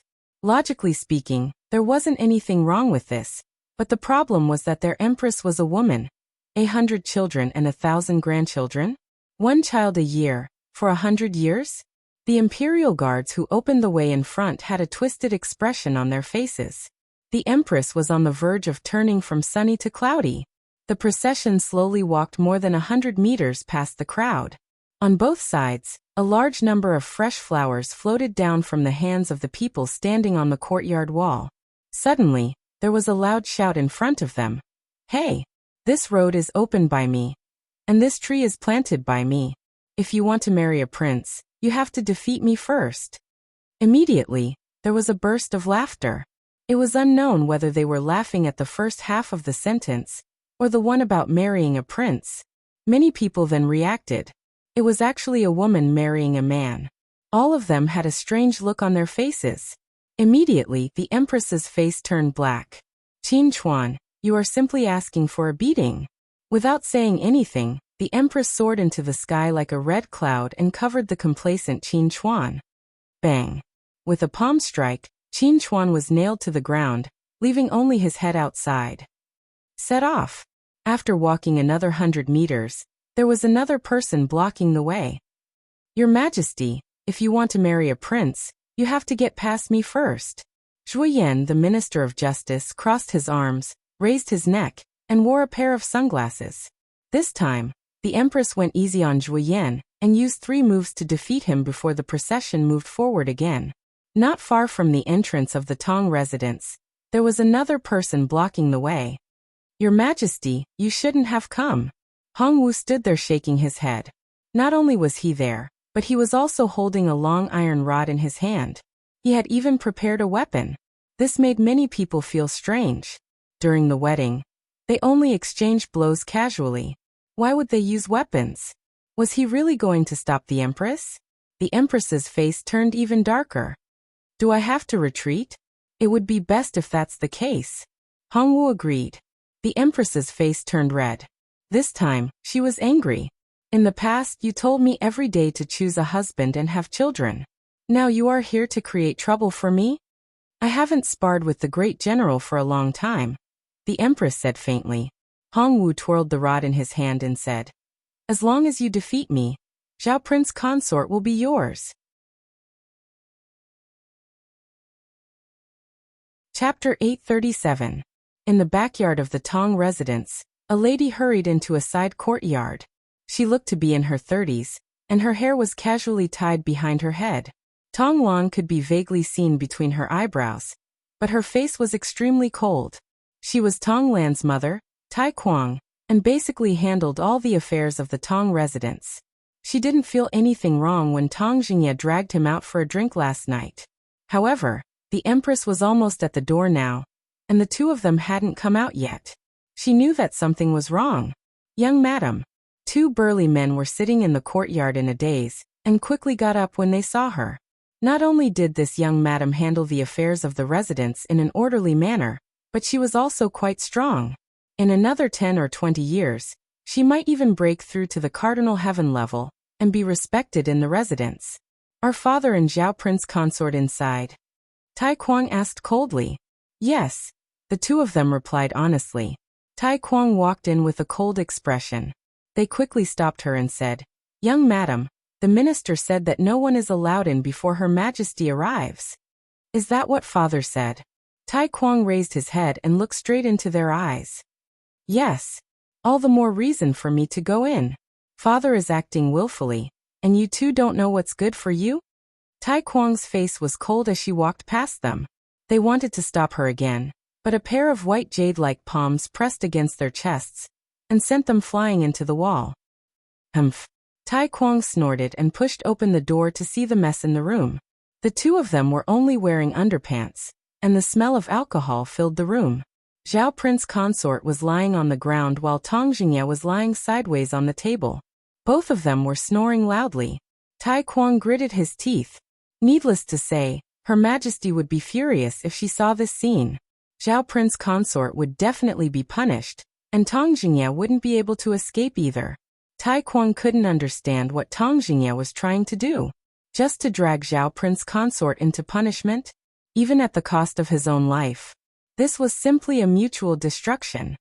Someone. Tai Kuang turned around and ordered. Get someone to prepare some green vine soup. Immediately, 2 more people will help Zhao Prince Consort wipe his body and put on new clothes.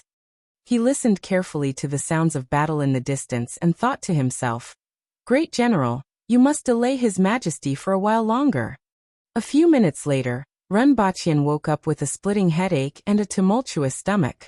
He cursed, Tong Jingye, you old bastard, you tricked me. However, even though he was cursing, his voice wasn't very loud. He didn't even have the strength to shout now. He felt like he would vomit if he moved. Even though he had attained the earthwill level and his physical fitness was incomparable to that of an ordinary person, he would still have a headache after a hangover. He would also vomit if he drank too much. Last night, there were 3 vats of wine, and each vat contained at least a few dozen kilograms. Even if the degree was not high, it was enough to kill him. Tong Jingye lay on the ground and laughed. He looked rather happy. Friends across generations should share joys and sorrows. This old man will also suffer misfortune with you. What else did Zhao Prince Consort have to say? Why isn't His Majesty here yet? Ren Baqian immediately gritted his teeth. Your death will be worse than mine. Tong Jingye said unhurriedly. If it were in the past, it would be hard to say. But today he take a guess? Ren Baqian was so angry that he wanted to jump up and hammer him. Why exactly? Ren Baqian gritted his teeth. It couldn't be because of that stone, right? Tong Jingye, this old bastard, had been sent flying by the Empress's kick many times. Tong Jingye turned his head to look at both sides and said, All of you back off. Then he grunted and said, Yesterday, I was shocked by Her Majesty when I jumped out for that stone and got kicked. I can't stand up after I go back. Who do you think I should look for to settle this score? Ren Baqian's face turned green and white. You have 1 foot in the coffin, you old bastard. I'm still young.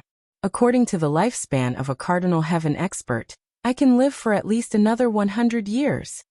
Ren Baqian was speechless. According to his lifespan, this seemed to be the case. Tong Jingye was only over 60 years old. According to his lifespan, he could still live for another 120 years, which was indeed considered young. He turned his head and scolded. You are on the verge of death, and you still want to live for another 120 years? Bah. Tomorrow, I will reserve a piece of land for you under the square in front of the palace. Rinpoche's phlegm brushed past Tang Xinye's head and flew out. Bah. Tang Xinye spat back. Ba ba ba. Rinpoche hit him 3 times in a row. Is the green vine soup ready? Tai Kuang was speechless as she watched the two of them spit at each other. If it weren't for their status, she would have gagged them. It's coming. It's coming. After gulping down a bowl of green vine soup, Rinpoche immediately felt his stomach warm up. It was as if a stabilizing needle had been set up in his stomach, and it slowly began to calm down. Sir Hong has been defeated. Her Majesty will be here soon. Someone rushed in to report. At this moment, not far from the Tong residence, Hong Wu's long rod had already flown to the side. The iron rod, which was as thick as a forearm, had already formed an S shape. The surrounding courtyard walls had collapsed, and the bricks on the ground were shattered. If the two of them hadn't fought in this small area, the entire street would have been destroyed. Those who knew that this was a wedding, but those who didn't would have thought that it was a demolition. There were bruises on Hong Wu's face, and he looked a little lonely. Your Majesty has grown up and I'm old. Even though the Empress was stronger than him a few years ago, Hong Wu didn't use his blood essence and didn't bring his best bow. He had used all his other means, but he still couldn't do anything to the Empress. He could feel the gap between their strength increasing. The Empress's face darkened. Great General, are you serious? Hong Wu shook his head. I just want to test out your Majesty's means. Then he revealed a gratified smile and said, Your Majesty's talent is unmatched even by the previous 2 emperors. I believe your Majesty will reach a level that no one has ever reached before. This is the prosperity of the Aboriginals. The prosperity of Dayo. Wu. The prosperity of the Aboriginals. Your Majesty. Your Majesty. Your Majesty. The commoners in the distance heard Hong Wu's words and immediately became excited. The entire street was filled with cries of, Your Majesty. The little lowly Tong Lan was lying on top of an intact wall, and looking at the Empress, who was receiving the cheers of the people on the street. She was very excited. Her Majesty was her idol, and had always been her idol. As for Yagüe, Tong Lan thought about it, and felt that Yagüe was quite smart. Even though he wasn't worthy of Her Majesty, there was probably no one else in the world who was worthy of her. He was considered pretty good, but he was a little weak. She jumped back to the courtyard, and had to follow the Tong residents to welcome the Empress. The Empress looked at Hong Wu deeply, turned around, and returned to Qi Shui's back. The group continued to move forward. They arrived at the entrance of the Tong residence in less than 10 meters. Someone stood in front of the door and shouted, Zhao Prince Consort, welcome the Imperial Edict. Coming soon. The hurried and panicked voice in the residence made many people feel a little strange. Shouldn't they already be waiting in front of the door? Rinpoche hurried to the residence, followed by the people of the Tong residence. Rinpoche immediately saw the Empress sitting on Qi Shui's back. She was wearing a red dress that was different from the usual red muslin. Instead, it was red silk with golden embroidery and looked extremely gorgeous. The Empress's hair was tied into a ponytail. Her eyebrows were like swords, her eyes were bright and clear, and her lips were red like a flame. Rinpoche's eyes met the Empress's. Looking at her eyes, his heart skipped a beat. When the Empress saw Rinpoche in red, her eyes were filled with tenderness like water. However, Rinpoche still had to accept the Imperial Edict. This Imperial Edict was about the marriage between the Empress and Rinpoche. It was just that it was being read out again at this time. Rinpoche accepted the Imperial Edict and looked up at the Empress. Both of them smiled. Rinpoche was beaming with joy while the Empress looked slightly shy.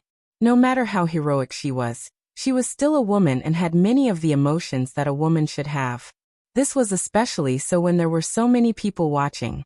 However, the valiant Empress had just defeated Hong Wu. Furthermore, she had the might of a great victory. At this moment, the shyness on her face made people's hearts palpitate. Many people in the surroundings subconsciously swallowed their saliva. The Empress came down from Qi Shui's back and walked toward the Tong residence. She would spend the next half of the day there, where there was a banquet. She could only return to the palace at dusk. After that, there would be a wedding ceremony, celebration, and banquet. When she walked past Rinpochian, the Empress suddenly smelled an extremely strong smell of alcohol. She thought about how Rinpochian came out in a panic just now. She was fighting for her life outside, and he was drinking inside. Rinpochian saw that the Empress's mood was turning cloudy, so he immediately took the initiative and said, "Your Majesty, Sir Tong has caused me so much trouble." Whoosh. Chapter 838. In the courtyard of the Tong residence, there was a row of tables covered with red cloth. The walls and trees were decorated with lanterns and streamers, looking very festive. However, there wasn't any festive atmosphere in the courtyard at this time. The Empress sat in a chair and gently tapped her fingers on the table. Thump, thump, thump. With every tap, the table would sink a little, and the ground would tremble a little. "Tongjinya, what else do you have to say?" the Empress asked faintly. His words were calm, and his expression was calm. However, no one could relax. Tongjinya's eyes darted around like a merry-go-round. "Oh, it's a bachelor's banquet. After all, Zhao Prince consort status will be different after his wedding, and he can't go out to drink and visit brothels as he pleases. I also have something to warn Zhao Prince consort. Your Majesty is the Empress of the Aboriginals, and if Zhao Prince consort dares to flirt, I won't let him off. It's a pity that drinking is a hindrance." Fortunately, nothing serious happened. Tongjinya spoke slowly at first, but he spoke faster and faster toward the end. He even laughed. Rinpochian was dumbfounded and cursed in his heart. Sure enough, people were forced to be like this. Tongjinya had invented the bachelor's party in this world just like that? Also, weren't you the one who dragged me to the brothels? Old man, don't you have any shame? Who said that the Aboriginals were simple and straightforward? Is there a bachelor's banquet? The Empress looked to the side. If it was in the past, he would have been sent flying regardless of the reason. However, today was a joyous day, and the Empress gave him a chance. "No." A loud voice came from behind the crowd. "Your Majesty, there has never been such a thing before.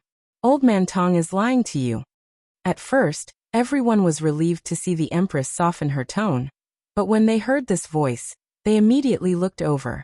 Qin Chuan's face was covered in dirt, and he was grinning from ear to ear. "Qin Chuan, you old bastard, what are you doing here? The Tong residence didn't invite you today, and it's Her Majesty's wedding day. How dare you come out to make trouble?" Tongjinya flew into a rage. "I'm just passing by." Qin Chuan laughed. "Goodbye. Stand there." The Empress's face was cold. Everything had been arranged for today. They would set off in the morning and stay at the Tong residence in the afternoon. During this period, only the people from the Ministry of Rights and the Tong residence would be present. Qin Chuan was just passing by? Yeah. "Give the 2 machetes to them," the Empress said coldly. Everyone looked at each other, and the Empress spoke again. "Are you still not going?" "Your Majesty, I've been wronged. If you want to punish someone, shouldn't you add Zhao Prince consort as well?" Tongjinya, the old man, still hadn't given up. Anyway, he knew that His Majesty had changed. All he had to do was to drag Zhao Prince consort into the punishment. In any case, he was a cardinal heaven expert and could withstand a beating.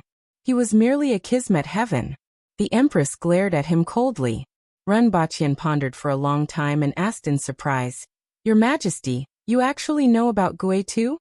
The teacup in front of the Empress flew out. It smashed into Tongjinya's head.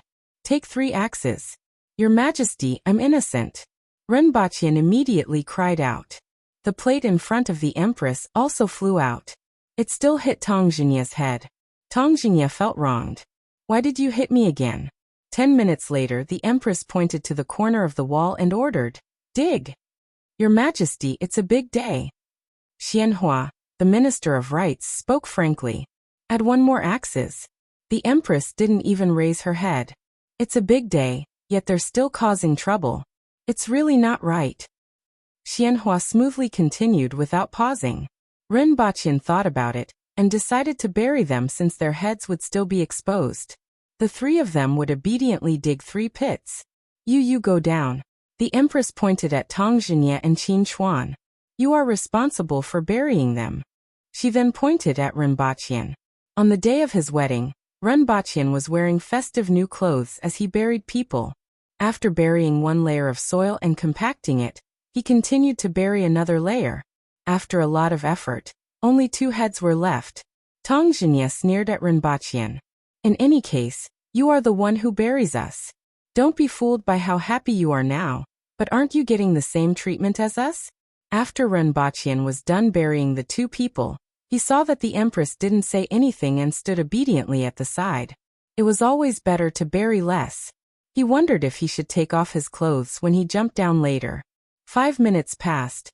A quarter of an hour passed. Everyone was waiting for the next step, but the Empress closed her eyes and sat there to rest. Tang Xinye's head was exposed. He first sneered, then looked expectant, then doubtful, and finally felt wronged. Your Majesty, Zhao Prince Consort is still standing there. Stand there obediently, the Empress said coldly. Tang Xinye and Qin Chuan's faces turned green. Your Majesty, this is unfair. The people from the Ministry of Rites who were standing at the side almost burst out laughing. Their faces were all distorted and had weird expressions. Rinpochian looked down at the 2 of them and was in a good mood. He was just short of singing, "We are different." Tang Xinye and Qin Chuan were trying to cheat him. These 2 were really getting what they asked for.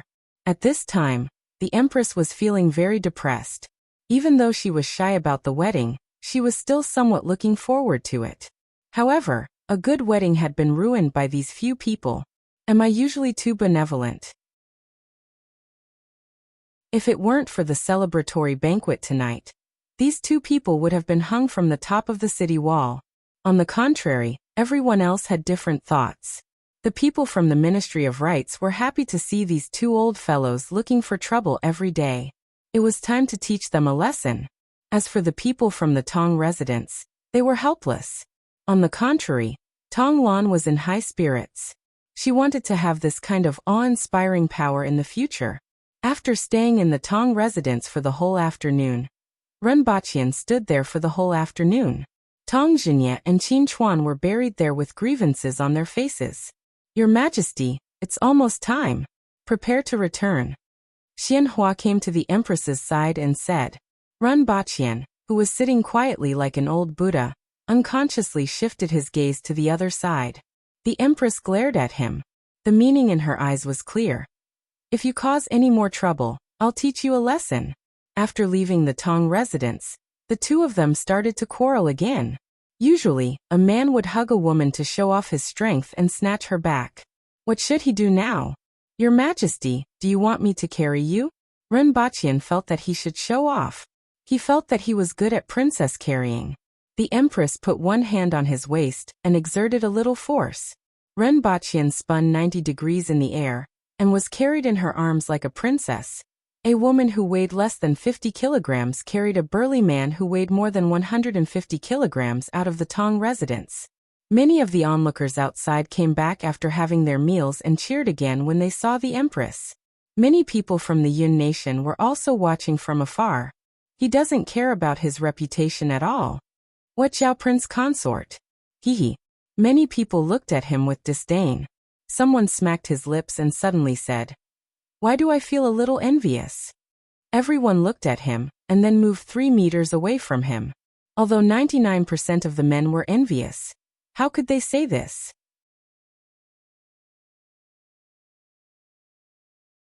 Chapter 839. Under the curtain of night, the entire palace was brightly lit.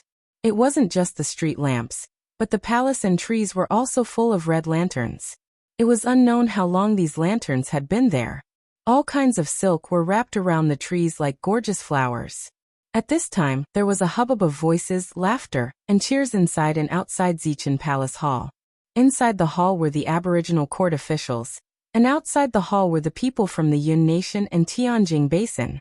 Rinpochian sat beside the Empress, holding a piece of red silk with one hand, and watched Xianhua, the Minister of Rites, perform a striptease. The other end of the red silk was in the Empress's hand. Following the wild laughter of many burly men and enchanting women, Xianhua was only left with a piece of undergarment. I couldn't tell that the Minister of Rites isn't an ordinary person. Rinpochian whispered in admiration.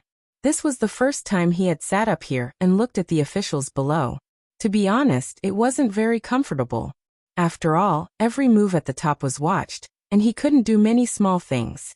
At first, he was still sitting calmly, but as the atmosphere in the hall became more and more lively, he felt like there were nails under his butt, and he couldn't sit still any longer.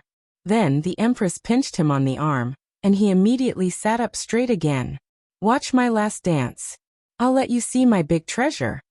Xianhua was a few years younger than Tang Jingye and Qin Chuan. He had thick eyebrows and big eyes, and he looked like a decent person. However, his face was flushed, and he was wearing a piece of undergarment to show off his muscles. His hands were even grabbing the undergarment. What the F***ck? No one stopped him? Rinpochian's expression was very interesting. Xianhua was the Minister of Rites. He was usually quiet, but today he was showing his true colors. Great! Many people below applauded and cheered. When Rinpochian realized that no one stopped him, he immediately considered whether to cover the Empress's eyes. Whoa! Before Rinpochian could think about it, Xianhua screamed and threw his undergarment into the air. Rinpochian saw the Empress lowering her head to hide her expression, and then looked at Tu Wan and the female officials from the Ministry of Revenue who were applauding and whistling. He didn't know whether to laugh or cry. It seemed like this wasn't the first time this had happened. Ever since he had arrived, he had been running around everywhere other than fighting battles. He had only held a few banquets, and the finale of each banquet was always Tang Jingye and Qin Chuan's mortal combat. This was the first time he had seen such a grand finale. Wrong, not the finale. After Xianhua jumped down, a few more people from the Ministry of Personnel jumped up. On the other side, after Tang Jingye and Qin Chuan had experienced an entire afternoon and half a night of depression due to Her Majesty's unfairness, they began to rub their palms and prepare for the finale. As expected of the barbarian tribe, they truly live up to their name. Outside Zichen Palace Hall, a portion of the people could see the situation inside. A man at one of the tables chuckled softly. He felt that he had suppressed his voice so low that no one but his companions could hear him. Aren't you afraid of dirtying your eyes? His companion whispered. Although the Yun nation had been annihilated, most of the Yun nation's people still viewed the Aboriginals as barbarians and looked down on them from the bottom of their hearts. Especially when he saw the scene in the main hall, he could not help but mock. Although they didn't dare to let others hear it, they weren't worried about it since they were companions. At a table not far away, a man with a wide forehead and slightly sunken eyes turned his head to look, his hand tightly gripping his chopsticks. Pingtang. What's wrong? Someone immediately noticed his abnormality. Most of the people who came this time were from the embroidered uniform guards. Although their positions weren't high enough, they were still allowed to attend the feast as an exception, just like the people of the Yun nation. However, the Jing tribe people weren't as indignant as the people of the Yun nation. On the one hand, most of the Jing tribe experts had died, and the rest had joined the embroidered uniform guards. On the other hand, the things that Rinpochian had promised them were being realized bit by bit. He didn't deceive them, which made them very grateful and willing to serve him. Didn't the Jing tribe suffer in Tianjing Basin for so many years just to get out? As for the nation, it didn't matter. The Hao nation had been destroyed for more than 70 years, and they had been nominally ruled by the Aboriginals for more than 70 years. Furthermore, the embroidered uniform guards received points for every mission they completed. As long as they had enough points to exchange for the herbs or other items they needed, they would receive them after 2 to 3 months. Nowadays, points were more valuable than gold and silver in the embroidered uniform guards. The man called Ping Tang snorted and repeated the words that he had just heard. The expressions of the others changed. Did you hear me correctly? My skills are all in my ears. I can even hear the fluttering of mosquitoes and flies from 100 meters away, Ping Tang said. Heh, these people of the Yun nation are really reckless. How dare they spout nonsense in this place? Don't make a big fuss. After all, today is a joyous day. If there is any disturbance, Sir Run will definitely be angry. If we don't handle it well, We might even be implicated. We will follow them in a while, figure out their identities, and report to Sir Run. That will be a meritorious service. An experienced person immediately said, Your Majesty, it's time. At this time, the hall was filled with chaos, but there was still a loyal official from the Ministry of Rights. Upon hearing this, the Empress and Runbachian stood up. Do as you wish, the Empress said faintly and left through the side door. Runbachian naturally followed behind her. When they were outside the hall, Runbachian called for a guard and said, Send the water of life that I prepared. Yes. Tell them that this is the blood of courage. What water of life? What blood of courage? The Empress stopped in her tracks and turned her head to ask. The name sounded very powerful. 96% vodka. Runbachian said straightforwardly. If it was given to them before, they might not drink it. However, it was hard to say now. He had been prepared from the beginning, but he definitely couldn't let that old fool Tongjinya go. He couldn't just give it to him, right? Anyone would know that there was a problem, let alone Tongjinya, who was a cunning old man. He might as well give it all to him since none of them were good stuff. He didn't force them to drink it either. He just told them that this was the blood of courage. 96%. I remember you saying that the erguotu I drank was 38% and 40%. What's the difference? The Empress asked casually. It's just a little stronger. Runbachian answered honestly. Do you have any bad intentions? The Empress looked at him with bright eyes. Runbachian understood the Empress, and she understood him. He was usually fine, but he would come up with some bad ideas from time to time. Your Majesty, you are thinking too much. This is just a little higher in concentration. If you drink 1 liter of erguotu, 1 liter of this is enough. Runbachian said with a straight face. The Empress stood there and pondered for a while before immediately understanding. They drank fruit wine just now, and 2 to 3 liters of it is equivalent to 1 liter of erguotu. If they drink it as fruit wine, they aren't fools. Runbachian might have said otherwise, but he thought so in his heart.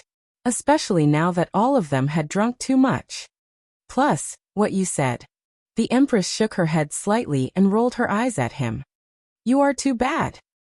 Runbachian felt a surge of warmth in his heart when he saw the Empress rolling her eyes. Fortunately, the ceremonial officer urged, Your Majesty, time is up. We can't delay any longer. According to the royal families of other countries, the Emperor, Empress, and concubines had their own palace. However, Aboriginal women were fierce, and the Aboriginals had low desires. They had been monogamous since the founding of the country. Therefore, they didn't even change their palace. It was still the same couch that was 2 meters long and more than 3 meters wide.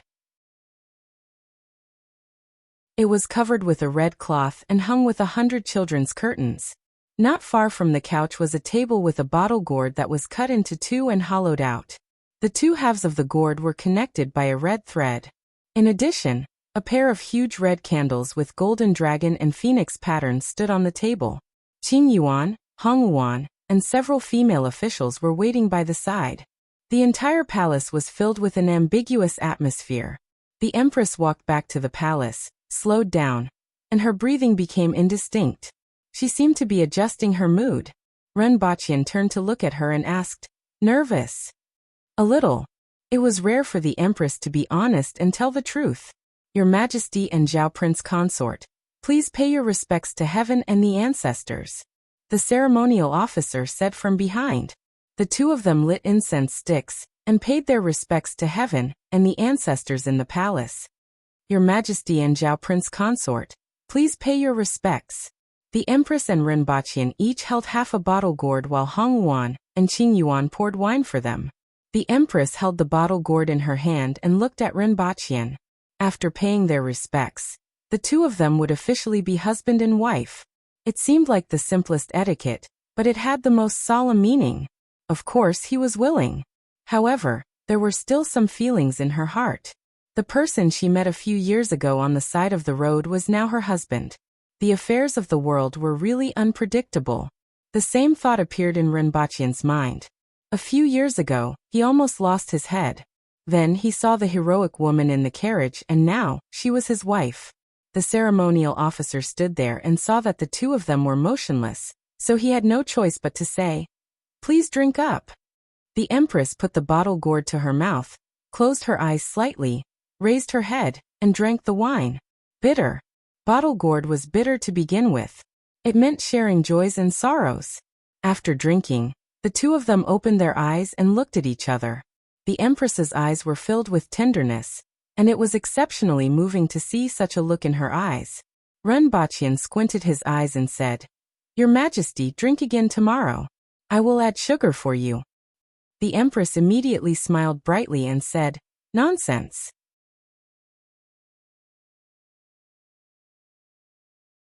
Chapter 840. This bottle is exquisite. It's made of glass, right? What's written on it? Tang Jingye's face was flushed as he held the bottle, and exclaimed in admiration. He burped and emitted the smell of alcohol. The blood of a warrior? I'm going to have a taste then. Tang Jingye gulped it down, and the strong smell of alcohol filled his mouth. Then he felt like a knife had slid down his throat and reached his stomach, lighting a fire. Pfft! What's this? Tang Jingye was shocked. This couldn't be considered alcohol anymore. It was like swallowing a knife into his stomach. Zhao Prince Consort, you are really ruthless. Everyone was puzzled as they each held a bottle and took a sip. Puffed, puffed. The sound of alcohol being sprayed was endless. Although they were Cardinal Heaven experts and had strong bodies, it didn't mean that they didn't feel anything. Their internal organs were especially soft, and this mouthful was like a sea of fire in their stomachs. One had to know that the alcohol that they usually drank was less than 10% alcohol. Occasionally, they would get a bottle of 38% to 40% alcohol from the Empress, which was considered the highest alcohol they could get. It was practically like a burning knife. This was the water of life with 96 degrees of alcohol, which was almost equivalent to pure alcohol. Ha ha ha ha. This is indeed the blood of a warrior. How can a woman like you drink it? Qin Chuan saw Tang Jingye's expression and immediately laughed provocatively. Old bastard, do you want to compete? The veins on Tang Jingye's forehead were bulging. If it weren't for you in the afternoon, I would have dragged Zhao Prince Consort down with me. Coupled with all the previous incidents, this feud couldn't be washed away even with rivers and lakes. You actually have the guts to do that? Qin Chuan's face was full of shock, which made Tang Jingye want to eat him alive.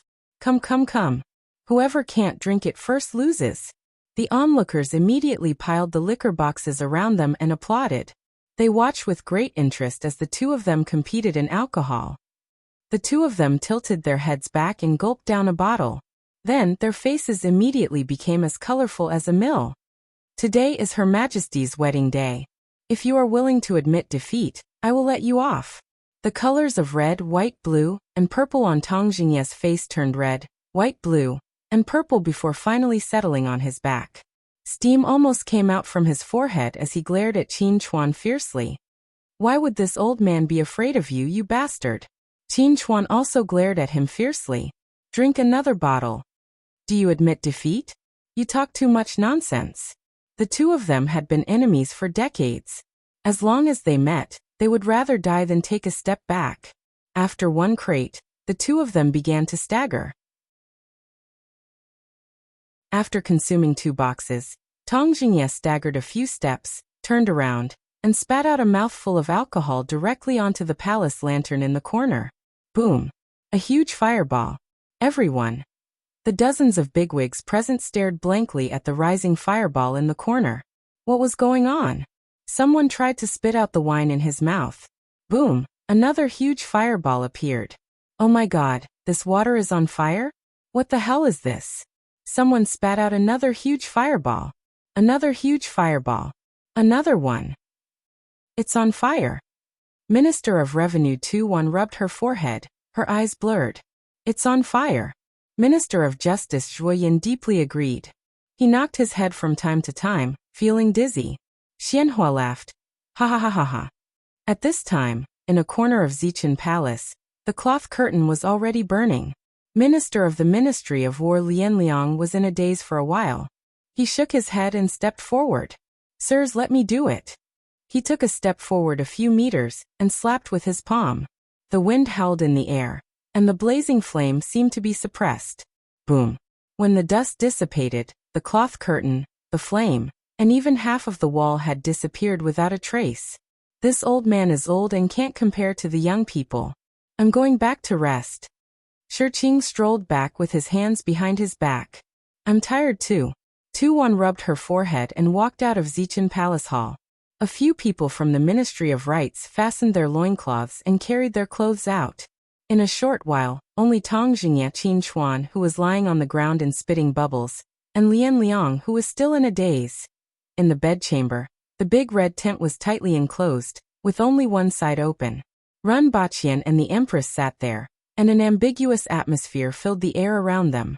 The female official, Qing Yuan, and Hong Yuan had already been driven out by the Empress. Although there were still some formalities that hadn't been completed, the Empress was already tired of the cumbersome and useless procedures. Ren Baqian hugged the Empress, placed his palms on her waist, rested his chin on her shoulder, and gently sniffed her cheek. It was filled with a delicate fragrance. Your Majesty, your heart is beating very fast. Ren Baqian felt that there was a small elephant jumping in the Empress's chest. It was jumping rather happily. Ren Baqian felt that it was time for the two of them to get on the bed and proceed to the next step. It was normal for the Empress to be a little flustered, but why was he a little flustered as well?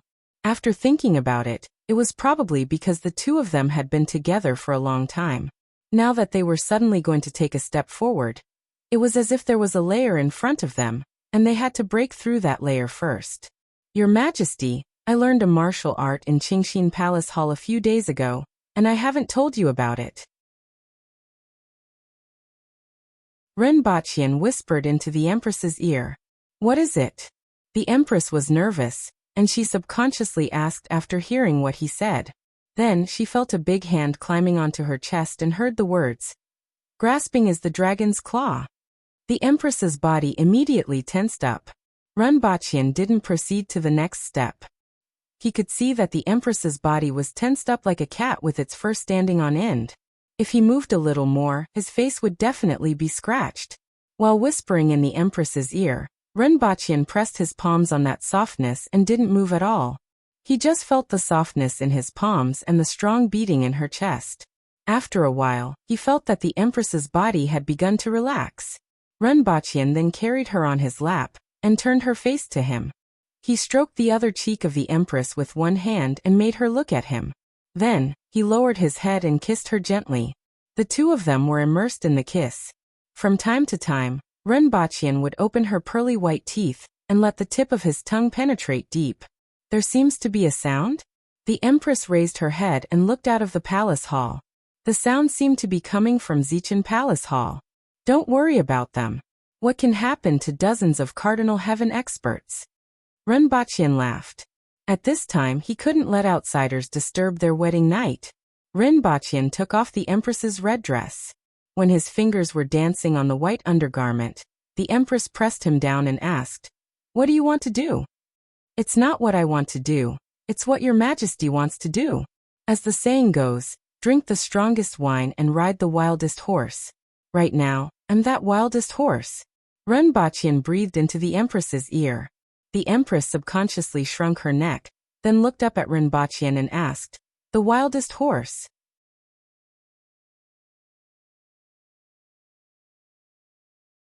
Chapter 841.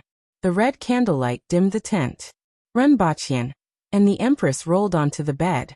Ren Baqian hooked his leg, and the red curtain fell, separating the inside and the outside into two different worlds. Only a little candlelight penetrated the red curtain. The Empress was wearing a white inner garment, and her braided hair hung down from her face. Ren Baqian lifted his upper body, hugged the Empress and kissed her on the mouth. One of his hands was placed on the Empress's waist while the other hand was caressing her back and gently moving around. The Empress snorted, blushed, lowered her eyelids, and allowed him to do whatever he wanted. After a long kiss, Ren Baqian gently pulled the Empress's collar open, revealing a breathtaking scene. The Empress's figure didn't need to be changed, and it happened to be the perfect size.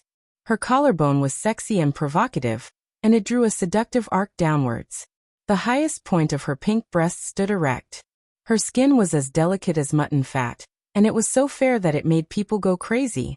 Coupled with the Empress's shy expression and the scenery between the gaps of her white inner garment, Renbachian felt as if a fire had been ignited in his heart. In the blink of an eye, it became a prairie fire. This is the most beautiful masterpiece of the Creator. Nothing in the world can compare to it. Renbachian exclaimed in admiration. He used his finger to gently stroke the upper body of the Empress.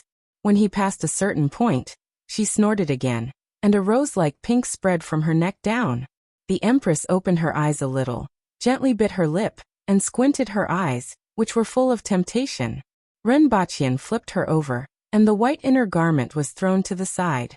Her upper body was completely exposed to his eyes. Although there was only a little candlelight penetrating the red curtain, it was enough for Renbachian to see everything clearly. Renbachian leaned over and kissed her from her neck all the way across her peaks and plains. He bit the edge of the safety pants at her lower abdomen and gently pulled it down. Following his movements, that magnificent pink spread all over her body. However, her legs were tightly clamped, making it difficult for Renbachian to pull her down. Rip. Renbachian felt that having good teeth at critical moments was indeed a gift. Looking at the safety pants that only covered her thighs, it was even more touching. If there was a god in this world, he believed that the one in front of him was the one. He slowly took off his clothes, revealing a glowing humanoid figure. "Your Majesty, let me show you my shining treasure." As he spoke shamelessly, he kissed her from her lower abdomen upwards. Omitting 5,000 words, their naked bodies were entangled together. One was glowing, while the other was pink. At this point in time, the Empress's eyes were almost tightly shut. Occasionally, she would let out a soft hum from her nose. When Renbachian mounted the horse, boom! Renbachian, work hard. The flames in Renbachian's mind receded like the tide, leaving behind only one sentence. What the F***ck? Knock on the door and deliver the chicken, but you can't knock on the door. Even if his body was extremely slippery, even if he was covered in oil, his head would still bleed when he hit the wall. Furthermore, it was a reinforced concrete wall. Damn it, don't show your fear. Renbachian pressed his body on top of the Empress and knocked hard on the door while kissing her. After a while, even if the Empress didn't know much about human affairs, she still sensed something. She opened her eyes slightly and saw Renbachian gritting his teeth. She bit her lip and suddenly smiled. Then she turned around and pressed Renbachian down. The two of them exchanged positions. "You are the wildest horse," the Empress said softly with a blushing face. Her voice was very soft, but it unexpectedly revealed an indescribable feeling. Then she took a deep breath, raised her head slightly, and put on a superior expression. She looked down at Renbachian and said, "I am the Empress." Her cheeks were still blushing, and the pink on her body hadn't faded. However, her posture revealed the Empress's temperament to the fullest. With her exquisite body sitting on top of him, he could see everything clearly, adding fuel to the fire in Renbachian's body. Renbachian was now confident that he could smash through anything except a concrete wall. Then he was faced with a concrete wall. The Empress bit her lower lip, placed her palms under her body, and touched the cannon. Then she looked up at Renbachian with a seductive gaze. Then her body slowly sank. He didn't know how the Empress controlled her body, but he realized that the door had opened. The Empress's body suddenly tensed up, and after a while, it slowly softened. Soft groans that could make one's heart skip a beat came from the red tent. Then, the sound gradually became louder, and the voices of a man and a woman intertwined like two people in the tent. However, the creaking sound of the wooden bed was even louder, and it almost completely covered the voices of the two people. Creak, creak, creak. The wooden bed shook violently. Boom. The wooden bed, which was said to be made of ironwood that was as hard as steel, suddenly collapsed. The red tent then completely enveloped the scattered wooden bed, and the two people, Qing Yuan and Hong Yuan, had been standing outside the hall with their ears pricked up. Occasionally, they would hear a few soft moans that carried an indescribable flavor, causing the two of them to blush. Upon hearing this loud noise, they rushed into the bedroom and shouted, "Your Majesty! Zhao Prince Consort. Are you all right? The place where the wooden bed used to be was now shrouded in a red tent, and they could vaguely see a human figure inside. All of you, retreat. Without my order, everyone, retreat. 100 meters away. The Empress's voice was intermittent, and it sounded as if she was enduring something. This voice made Qing Yuan and Hong Wuan blush spread from their foreheads to the soles of their feet. They hurriedly lowered their heads and ran out. After running out, they shouted in panic. Her Majesty has ordered everyone to retreat 100 meters away. Why are you two panicking? Xianzhu appeared in the darkness and asked coldly. Your Majesty. That. Your Majesty. The two of them blushed and didn't know what to say. What's wrong with Her Majesty? Her Majesty is fine, but she wants everyone to retreat 100 meters away. Qing Yuan and Hong Wuan hurriedly said. Seeing their expressions and tone, Xianzhu was even more puzzled. I'm going to see Her Majesty. You can't go. Qing Yuan and Hong Wuan wanted to stop her, but how could they? In a flash, Xianzhu passed them and went straight to the bedroom. However, before she reached the entrance of the bedroom, she heard a sound that sounded like a cat's meowing. What puzzled her was that the sound sounded like Her Majesty's. When she arrived at the entrance of the bedroom, she saw a ball of red rolling on the ground. A sound that sounded like a cat's meowing and a low growl were coming from it. During this pause, Qing Yuan and Hong Wuan rushed over, blocked her way, and said in a low voice, You can't go in. The two of them blushed again when they heard the sound from inside the hall. What's wrong with Her Majesty? Xianzhu also felt that something was wrong, but she still couldn't figure out what was going on. She inexplicably recalled that when she was being electrocuted, she seemed to have made a similar sound. Strange, Her Majesty's wedding. Her Majesty is consummating the marriage. Qing Yuan and Hong Wuan blushed and wished they could bite Xianzhu to death. Did she have to make it so clear? Oh, this is consummating the marriage. Xianzhu nodded and listened to the sound inside. Although it was a little strange, it seemed like nothing was wrong. What was the order just now? Of course it's Her Majesty's. You mustn't go in now. Qing Yuan and Hong Wuan said hurriedly. Xianzhu was stunned for a moment. Then, she thought of something and flashed back into the darkness. A voice came from the darkness. Everyone is not to go within 100 meters of the bedroom. Seeing this, Qing Yuan and Hong Wuan finally heaved a sigh of relief. They turned their heads and looked into the hall. The ball of red was still in the hall, rolling from time to time. Then, a human figure would sit up and lie down after a while. The sound in the hall was getting louder. Clang. Even the table was knocked over. Should we go and put the mirror away? That mirror is Her Majesty's favorite item. Qing Yuan peeked into the hall and asked Hong Wuan softly. If you want to go, you go. Hong Wuan glared at her. How could she not know what was important? Not long after the two of them left quietly, they heard the sound of glass shattering from inside the hall. Qing Yuan stuck out her tongue. She thought that the mirror must have been broken. Qing Yuan and Hong Wuan hid in the shadows.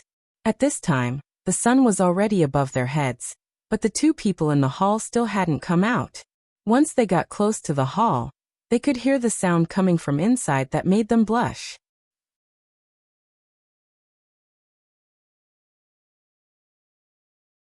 Chapter 842. Under the shade of a tree, Qing Yuan and Hong Wuan looked at each other and saw the helplessness in each other's eyes. Xianzhu landed in front of them and asked, Is Her Majesty not out yet? They shook their heads. If Her Majesty comes out, tell her that the Great Elder is here to see her. Xianzhu said faintly and turned to look in the direction of the bedroom. At this time, everyone was outside the bedroom, and they could only see the upper half of the bedroom through the wall. If they listened carefully, they could hear some sounds coming from there. It had been 3 days. The two had been in the bedroom for 3 days. It took so long to consummate the marriage. Xianzhu began to be curious about what they were doing inside. The food that was delivered for the past 2 days was placed in the sect, but it was brought back in its original condition. Qing Yuan muttered. With Her Majesty's strength, it won't affect her even if she doesn't eat for a few days, Xianzhu said faintly. Without thinking further, She turned and walked outside. I'll inform the great elder. However, before she walked 100 meters, she heard a loud noise behind her. Xianzhe turned around and was shocked. The roof of the bedroom was gone. Their original positions were shrouded in dust that soared into the sky.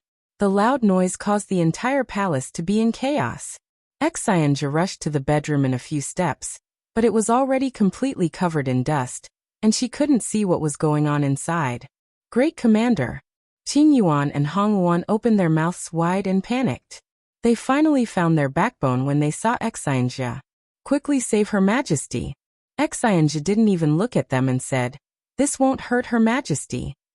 She then raised her voice and said, "Everyone don't panic." After stabilizing the situation, she slapped forward with her palm. With a piercing sound, a hole appeared in the dust in front of her, but it was quickly filled by the surrounding dust. Seeing that this method didn't work, Xianzhe pondered for a while and rushed inside. Retreat!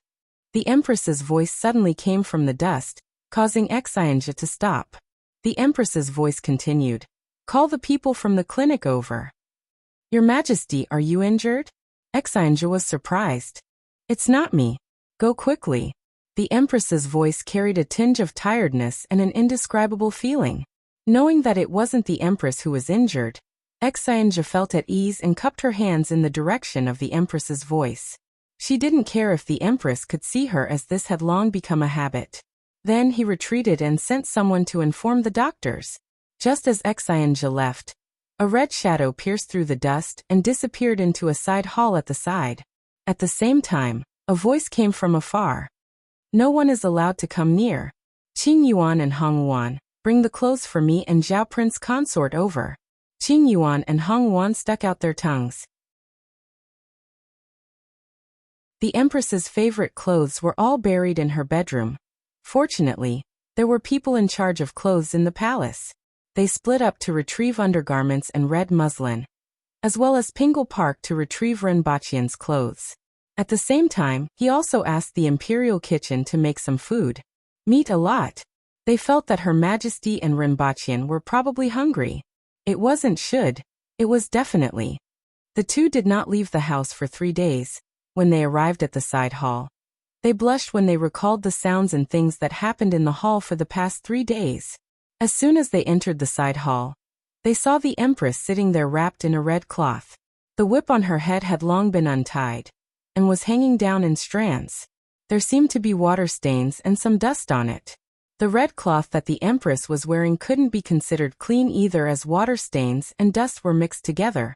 She looked a little disheveled, but when they looked up at the Empress, they realized that she seemed a little different. There seemed to be an additional layer of luster on her skin, and there was a tinge of redness in her fair complexion. Zhao Prince Consort was lying beside the Empress with only a torn piece of red cloth covering his lower body. They were shocked when they saw Zhao Prince Consort. Zhao Prince Consort's face was pale, and he had lost a lot of weight. "Zhao Prince Consort, this is..." They subconsciously mumbled. "It's nothing serious," the Empress said faintly as her face blushed again. At this time, Rinpoche seemed to have lost a lot of weight, but his body was fine and even better than before. However, just now, did she seem to have broken his hip bone? Then he fainted. It was unintentional. Her mind was blank at that time. They didn't dare to ask any more questions and put the clothes aside before asking, "Your Majesty, do you want me to prepare some food and a bath?" "Get someone to prepare and leave. Bring the people from the doctor's office over," the Empress said without looking up. After they left, she placed her hand on Rinpoche's face and ran a finger from his cheek to his chin, then to his chest. She didn't know what kind of expression she should make when she thought about the craziness of the past few days. Most of the time, she didn't even know what she was doing. "It's all this guy's fault," the Empress muttered. It was like this. After a while, someone from the doctor's office arrived. It was the chief of the clinic. Without hesitation, he checked Rinpoche's physical condition and reported, "Zhao Prince Consort has a fracture caused by an external impact. This is easy to deal with. In addition, he has a lack of essence blood and an empty sea of marrow. I heard that Your Majesty and Zhao Prince Consort haven't left the palace for 3 days. so you have to take care of your health. However, it's strange that people with a lack of essence blood should be dispirited and listless, but I see that Zhao Prince Consort's body is full of vitality, and is even better than before. This vitality seems to be pouring in from the outside. The doctor said thoughtfully. Could this be the legendary dual cultivation method? When I was traveling in the Yun Nation, I heard about the coexistence of yin and yang. The dual cultivation method complements yin and yang, especially for the first time. With your Majesty's strength, if it is poured into Zhao Prince Consort's body. The Empress's face was as red as blood. This person in front of her was full of nonsense. If he was Tong Zhinya or Qin Chuan, she would have killed him right now. She hurriedly said, "Cure him and wake him up." After saying this, she fled, disappearing without a trace in the blink of an eye. The Empress felt that she had never been in such a sorry state in her life. A moment later, the Empress was soaking in the pool. The redness on her face hadn't dissipated, and her head was covered with flowers, qi, and energy. Go to Hongwuan and keep an eye on Zhao Prince Consort. Inform me when he wakes up. After Hongwuan left, the Empress closed her eyes in the pool. The feelings from the past few days hadn't dissipated, and her mind was in a mess. Qing Yuan knelt behind the Empress and massaged her shoulders as she said softly, "Your Majesty, Great Elder requests to see you before noon." "I got it." Since that night, how much time has passed? The Empress asked with her eyes closed. "Your Majesty, it has been 3 days." Qing Yuan said softly. Then she felt the Empress's body stiffen. 3 days? The Empress opened her eyes and asked subconsciously. So much time had passed. At that time, although she could see the light from outside the hall, she had lost all sense of time. Just as Chen Baoquan had said, 3 days had passed. However, her mind was focused on other things just now and didn't pay much attention to this. Yes. The Empress thought about how those old fellows would laugh at her for not leaving the palace for 3 days with that fellow. Immediately, she was covered with flowers, qi and qi.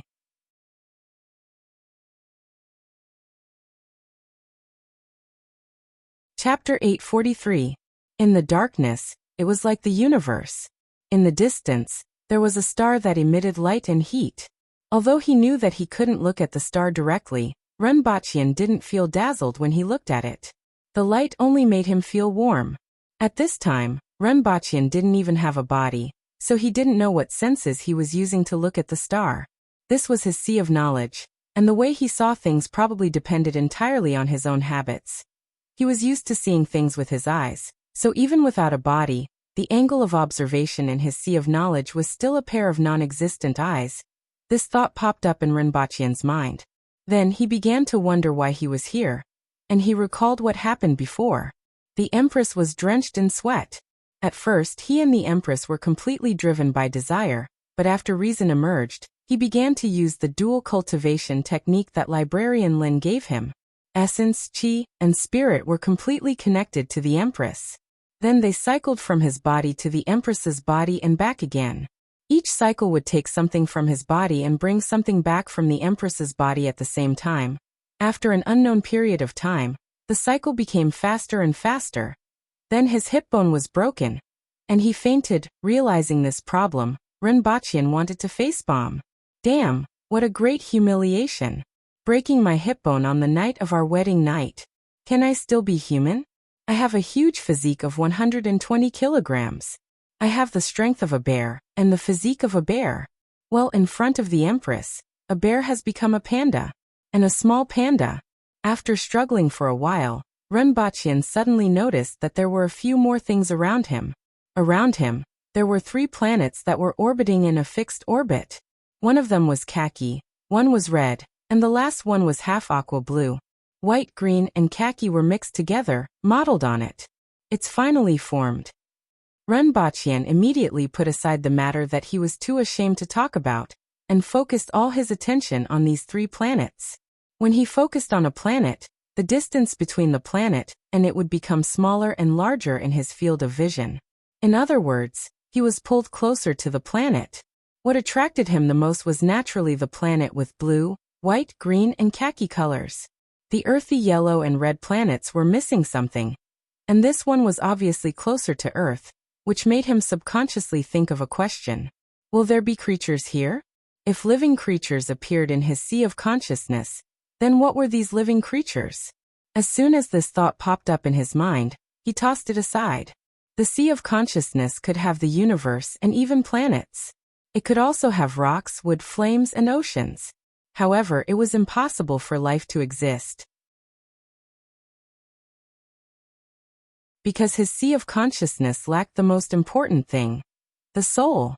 Of course, those stones, wood, and flames were completely constructed in the sea of consciousness. They had the same form as the real world, but they were not the same essence. In essence, these things could be said to be made up of his divine sense, not the molecules, atoms, and particles of reality. However, he could use his divine sense to simulate inanimate objects in his sea of consciousness, but he couldn't simulate living things. With these thoughts in mind, he pulled himself closer to the blue planet that occupied half of the planet's surface. Then he got bigger and bigger, and he felt like he was falling toward the planet. He skimmed over the ocean, the mountains, and finally stopped above a plain. Then he saw a living creature other than himself. The metal chain laid its body on the ground and lazily basked in the sun. From time to time, it would move its head or tail. In any case, both sides looked the same. Its entire body was exactly the same. If the metal chain was here, then there was the golden spear. As Renbachian was thinking about this, he seemed to see a towering peak in the distance. The golden spear had somehow become thousands of meters tall, and was standing there. Renbachian saw these two fellows and then looked around. Most of the surroundings were yellow soil, and there were huge trees growing on the ground. These trees were directly composed of the wood element. As a result, there were tall trees on the newly formed planet that were as tall as the 60,000 mountains. Earth, wood, and water were all revealed in front of him. As for fire, Renbachian guessed that it should be underground. The same was true for metal. In addition, there were wind, ice, and desert, which were variations of the 5 elements. Everything that a planet should have was already here, except for life. However, this planet alone was already a huge surprise. It was an expected surprise. Other people carried a spring and a space with them. Who was as awesome as him? Carrying a universe with them? After that, Renbachian began to test what he could do on this planet. I said, let there be mountains. Renbachian's voice rumbled in the sky, and the metal chain on the ground jumped up. One end of it circled 360 times, but it still couldn't find Renbachian's position. In Renbachian's field of vision, the ground was shaking and cracking as if the ground was being compressed. A mountain rose with a rumble. I said, let there be rivers. The ground shook again, and a huge stream of water sprayed out from a crack, gradually forming a large river. I said, let there be girls. The metal chain scuttled to the air near where Renbachian was, twisted its slender body, and seemed to be looking for Renbachian. Well, there really wasn't any. After that, Renbachian tested all kinds of things. The surrounding landscape was constantly changing, and the weather was also changing.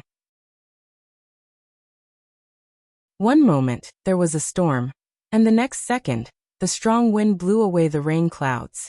The sky was clear again, and after a few minutes, it started to snow heavily. As long as Renbachian wanted to, he could almost achieve it. Except for girls. On a plain, there was a huge stone tablet with the words, 9 years of compulsory education, written on it in big, bold, and beautiful characters. That's right, I'm that outstanding. Subsequently, stone tablets were erected one after another, forming a forest of tablets. Densely packed words appeared on each stone tablet. If someone were to look at the stone tablet, they would see the words Junior High School Physics Book 1, Junior High School Physics Book 2, Junior High School Chemistry Book 1. The densely packed words were the entire content of each book. In addition to words, there were also drawings. Renbachian had discovered the first use of this world, a library. As long as it was something that he remembered, he could record it on each stone tablet. In the future, he wouldn't have to worry about forgetting it after reading it. What was that saying again? Bubugao's lighter, light up wherever you don't know how to. From now on, my mother won't have to worry about my exams anymore. As long as he was willing, he could move all the books in the world here for him to read at any time. After tossing and turning for a long time, Renbachian began to feel tired like a tide. Then he flew up into the sky and got further and further away. After that, there was only darkness. Renbachian opened his eyes. This was the feeling of regaining control of his body. He was in reality and not in his mind. Zhao Prince Consort, you're awake. He heard the cheers of a young girl. Renbachian turned his head and saw that it was Hong Wan. However, upon seeing his gaze, Hong Wan seemed to have thought of something. She blushed and ran away. Renbachian was confused. What kind of reaction was that? Why was she blushing when he glanced at her? An old man stroked his beard and asked, Zhao Prince Consort, it's good that you're awake. Do you feel sore in your waist? Renbachian felt it, and found that it was indeed very sore. Yes, what happened? Renbachian asked carefully. Do you feel tinnitus? The old man didn't mention it, so Renbachian didn't realize it. After being reminded, he realized that his ears were indeed buzzing. Do you still feel dizzy? Is your body heavy? What exactly is happening to me? Your condition is already very serious. The old man's words gave Renbachian a shock. Your waist and knees are sore, your legs are weak, your ears are ringing, and your body is emaciated. Zhao Prince Consort, your blood deficiency is very serious. Renbachian was speechless. So your kidneys are weak. Renbachian was immediately unhappy. Sir Chun, how can you say that? I have practiced virginity for several years, and it has just been my wedding night. How can my kidneys be weak? The old man sneered, took out a small mirror and shone it at Renbachian. See for yourself. When Renbachian saw the person in the mirror, he was shocked. Was this him?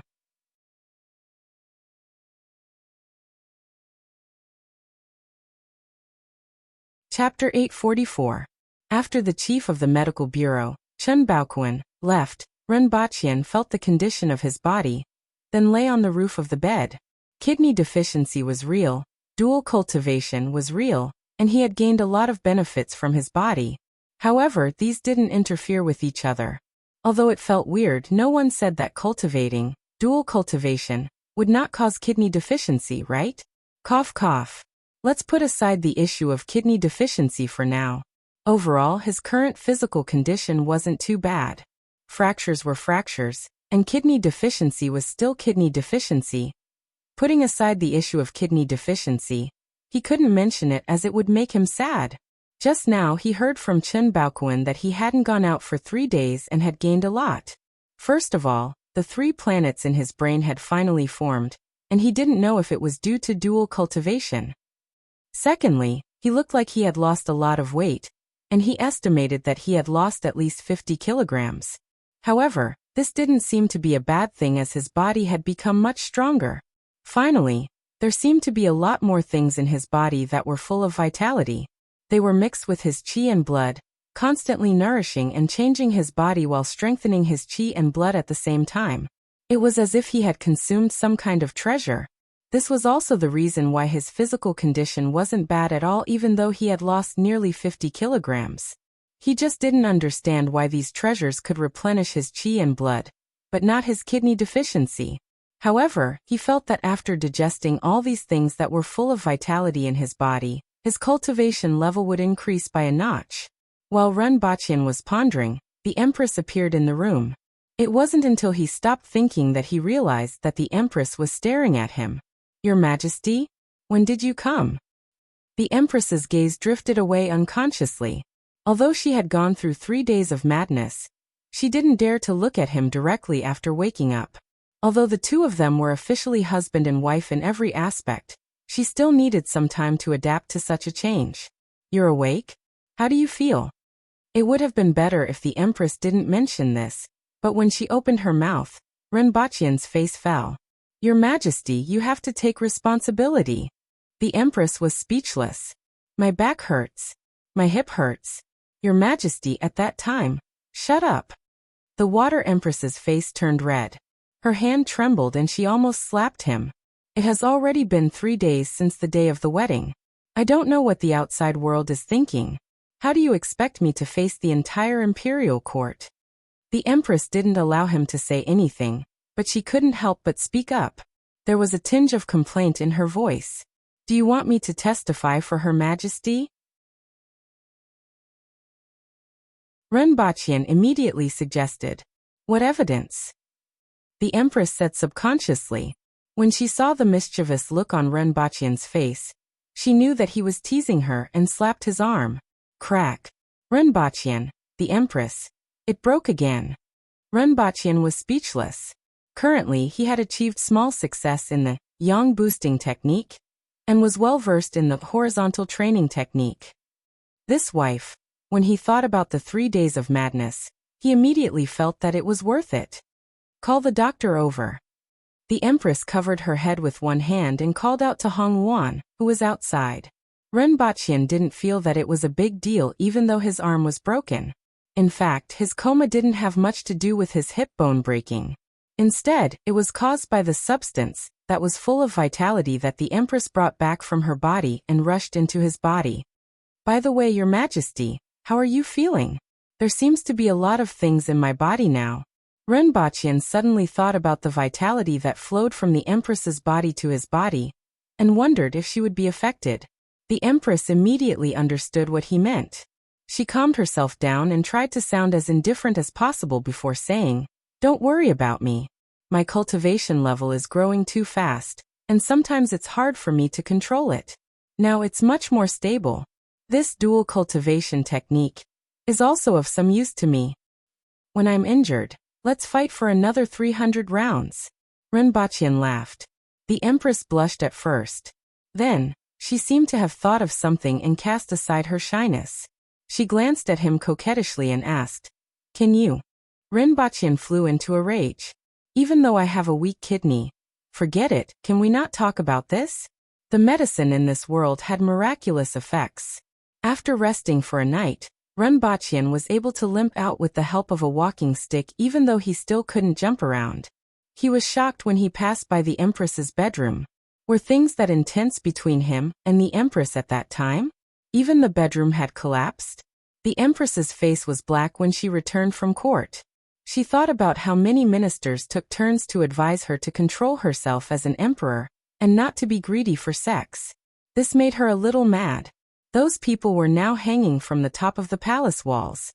From General Hongwu to the 6 ministers, they were hanging in a row. It was a spectacular sight. It was obvious how angry the Empress was at that time. Furthermore, Great Elder Shiqing's smiling expression made the Empress even more furious. The Empress was seriously considering whether she and Renbachian should practice dual cultivation technique for another 3 days. Sometimes, the Empress would throw a little tantrum. Seeing Renbachian in a daze outside the ruins of the bedroom, the Empress's anger dissipated a lot.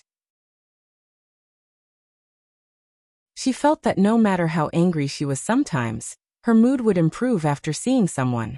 However, Renbachian's first sentence put her in a bad mood again. Your Majesty, was the battle that intense at that time? Renbachian pointed at the ruins of the bedroom in amazement with an expression that said, Your Majesty, you are amazing. Qing Yuan and Hong Yuan looked at Renbachian awkwardly, and didn't know whether to laugh or do something. The Empress immediately raised her eyebrows. In my opinion, this matter isn't simple. This palace was left behind by the Hao nation. Could there be some kind of secret chamber or treasure vault below that caused the hole below, and caused the sudden collapse? Renbachian's tone changed, and the Empress couldn't even vent her anger. In fact, what Renbachian said was true. Just now, he looked around the ruins and felt that many places had caved in. Based on the situation at that time, this was simply impossible. Unless there was a part below that was hollow. However, this palace had been in the hands of the Aboriginals for more than 70 years, and they actually didn't discover the secrets below. The things below the palace of the Hao nation were hidden very deeply. Hearing Renbachian say this, the Empress was slightly surprised. Yesterday, when she thought about how the main hall was collapsed by the 2 of them, she felt as if her face was on fire. How could she come over to check? Qing Yuan and Hong Yuan had been circling around the Empress. The other guards were far away, so naturally, they didn't discover this secret. After hearing Renbachian's words, The Empress flashed to the ruins to check. Although she didn't know much about civil construction, she immediately found something wrong with this hint. Inform the people to dig this up, the Empress immediately ordered.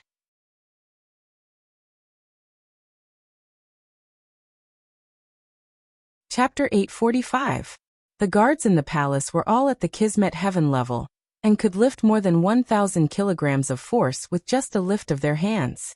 They could almost be used as human excavators. And the ruins of the palace were quickly cleaned up. The broken wooden pillars and the long stones used to build the palace were thrown aside by two people standing on either side. The only troublesome thing was the broken tiles, which were the most time-consuming to clean up. When Ren Baqian went to court the next morning energetically, the ruins were still being cleaned up.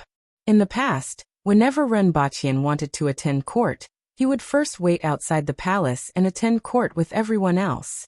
However, when he was about to leave this time, the Empress asked in surprise, "It's almost time for the court meeting.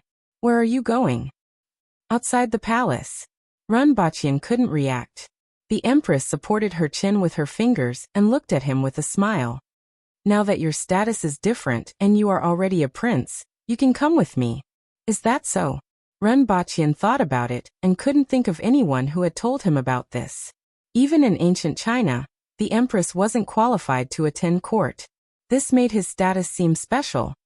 "If I say so," the Empress said casually. In any case, there was no precedent in this area, so what she said was the law.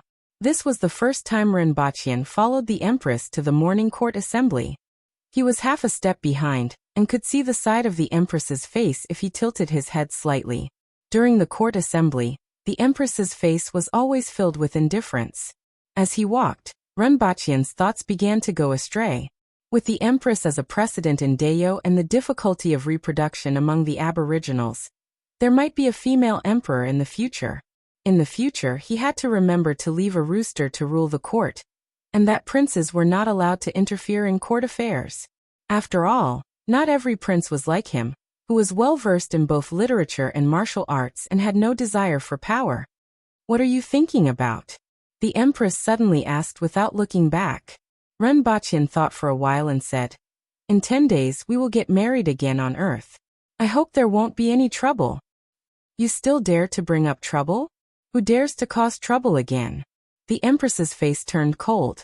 The wedding was messed up by a few bastards, and she still hadn't settled the score with them. Ren Baqian smiled. He wasn't afraid of anything on Earth as long as the Empress didn't cause trouble. When they were outside the hall, they could hear the clamor of the market. In any case, it didn't seem possible to expect these fellows to attend the court quietly and solemnly. It was already good enough that they didn't fight before the Empress arrived. "His Majesty has arrived." Everyone finally quietened down. The Empress paused for a moment. If those people were to see Ren Baqian's current appearance, she would be too ashamed to face them. However, he couldn't possibly not see anyone, right? Forget it. Gritting his teeth, he strode into the hall and walked straight to the very top before sitting down. As expected, a series of gasps could be heard behind the Empress. A few days ago, Ren Baqian looked quite normal. How did he become so skinny after not seeing him for a few days? This caused many people to gasp. The Empress's eyebrows twitched a few times, but she suppressed it. There was no other way. No matter what, she had something to do with the fact that Ren Baqian was so skinny. She disdained to explain herself. Of course, she couldn't explain herself either. Ren Baqian landed behind the Empress. Along the way, he received gasps of cold air and winks from the crowd. When he passed by his original position, he paused for a moment, looked up, and saw Great Elder Shiqing pointing to his side, the position closest to the Empress. The number one person below the Empress. Opposite them was the great general who supports the nation, Hong Wu, who was neither arrogant nor arrogant. In fact, Ren Baqian should be standing in Hong Wu's position. In terms of status, Shiqing was slightly higher than Hong Wu. However, looking at Hong Wu's expression, Ren Baqian decided not to get close to him. Fortunately, the rules in Dayo's imperial court weren't that strict. If they were strict, it couldn't be like a market every day. Ren Baqian faced everyone's gaze, and then sat down like an old monk. After standing there for a moment, he simply let go of his thoughts and carefully felt the current condition of his body. His body was recovering very quickly. After 2 days, the substances that were full of vitality had only decreased a little. The remaining substances mixed with his essence energy and slowly circulated and decomposed like star sand. These substances seemed to be of a higher quality than his essence energy. Not only were they gradually changing his body, but there were also traces of them being converted into essence energy. The conversion rate was at least 110. During the morning court session, Rinpoche spent almost the entire time standing there and studying the condition of his body. At noon, he went to the ruins of the palace and saw that more than half of the rubble had been cleared. He could clearly see that the stone slabs that were originally laid on the ground had sunk by more than a meter and were shattered everywhere. After another day, Rinpoche felt that his body had completely recovered. Other than losing close to 50 kilograms, there weren't any other effects. In fact, he was even better than before. This made Rinpoche feel restless again. He used to think that the pleasure in bed was limited, but with the Empress, it was exceptionally different. The feeling of the fusion of the soul and flesh, the circulation of essence energy in both of their bodies, and the feeling of being connected as one wasn't something that ordinary pleasure in bed could compare to. He couldn't forget about it. However, he still had to drink the tamkin nourishing soup for half a month. It was said that there was a person called Li Xianyu who relied on this soup to indulge in pleasure every day. Then he died of exhaustion. There was no other way. Even a body made of iron couldn't take it. However, he obtained this soup at the age of 20 and indulged in pleasure every day until he was 30, which could be considered a miracle. The effect was indeed much better than the 6-flavor Rehmannia pill. Just as Rinpoche was preparing to recuperate in the palace for half a month, the embroidered uniform guards requested to see him. Rinpoche met them in an originally abandoned palace hall. There were 2 tall trees in front of the hall that blocked most of the windows. The hall was rather cold and gloomy, and the Empress had always disliked it. However, Rinpoche felt that it was quite suitable for a commander of secret agents to meet his subordinates. Subordinate Su Rong, Ping Tang, greets your highness. The 2 men entered the hall with their heads lowered, and didn't even dare to breathe loudly. This hall made the 2 of them feel cold and gloomy. They stole a glance forward and saw a man sitting high above. His face was almost shrouded in shadows. Although the other party didn't emit any pressure, the atmosphere in this hall made the 2 of them feel pressured, and they didn't dare to act rashly. Rinpoche looked down from his seat of honor. He had some impression of Su Rong, who was currently a Qianhu in the rearguard commandery. As for Ping Tang, he was a Baihu. Rinpoche didn't know why the 2 of them were so anxious to see him. Tell me what's the matter? Rinpoche asked while holding a cup of nourishing soup. Su Rong gave Ping Tang a look, and the latter lowered his head and recounted what he had heard at the banquet in the palace that day. After that, he kept his mouth shut. Rinpoche narrowed his eyes. Should he say that these people were audacious or that they didn't know what was good for them? Not only were they behaving with their tails between their legs, but they even dared to spout nonsense. Have you found out their identities? Rinpoche asked. Su Rong replied, yes. One is Jiang Biebu, the second son of Jiang Huan, the warlord of Yongjiang City, and the other is Sun Qingwen, the eldest son of Sun Shi, the warlord of Hu City. After that he added, I also have to report to your highness that in addition to these 2, there are more than 10 people who also spoke disrespectfully in private. Well done. Give me the list of names in a while. Rinpoche nodded slightly. After all, the rearguard commandery wasn't the embroidered uniform guards or the east and west depots of China. There were only a few thousand official personnel in the rearguard commandery, and most of them were in Tianjin Basin.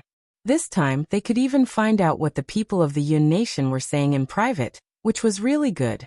Su Rong hesitated and said, in addition, there is another matter that involves your highness and her majesty. Even though it's disrespectful, you must know about it. Speak. Rinpoche's expression turned cold. This matter is about Lin Mengsheng, who has made great contributions to the Yun Nation. Rumor has it that his goal is to get close to Her Majesty. There is no solid evidence for this matter, and it's all private discussions among the people of the Yun nation. I feel that I should inform your highness. Su Rong lowered his head.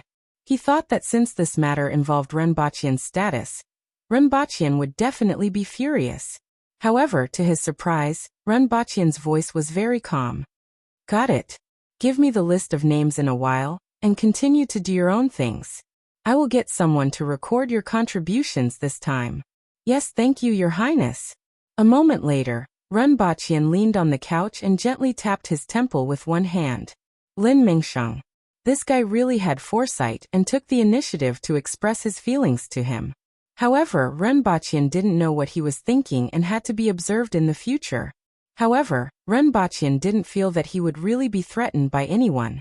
A woman like the Empress could only love one person in her life.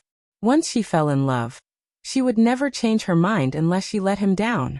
He looked down at the list on the paper. The names, origins, and what they said were all in it. Renbaqian sneered. These idiots really didn't know what was good for them. He put the paper in his pocket and sat for a while before leaving the hall. The sunlight immediately shone on him, causing him to squint his eyes. He still preferred the warmth of the sun. It was much more comfortable.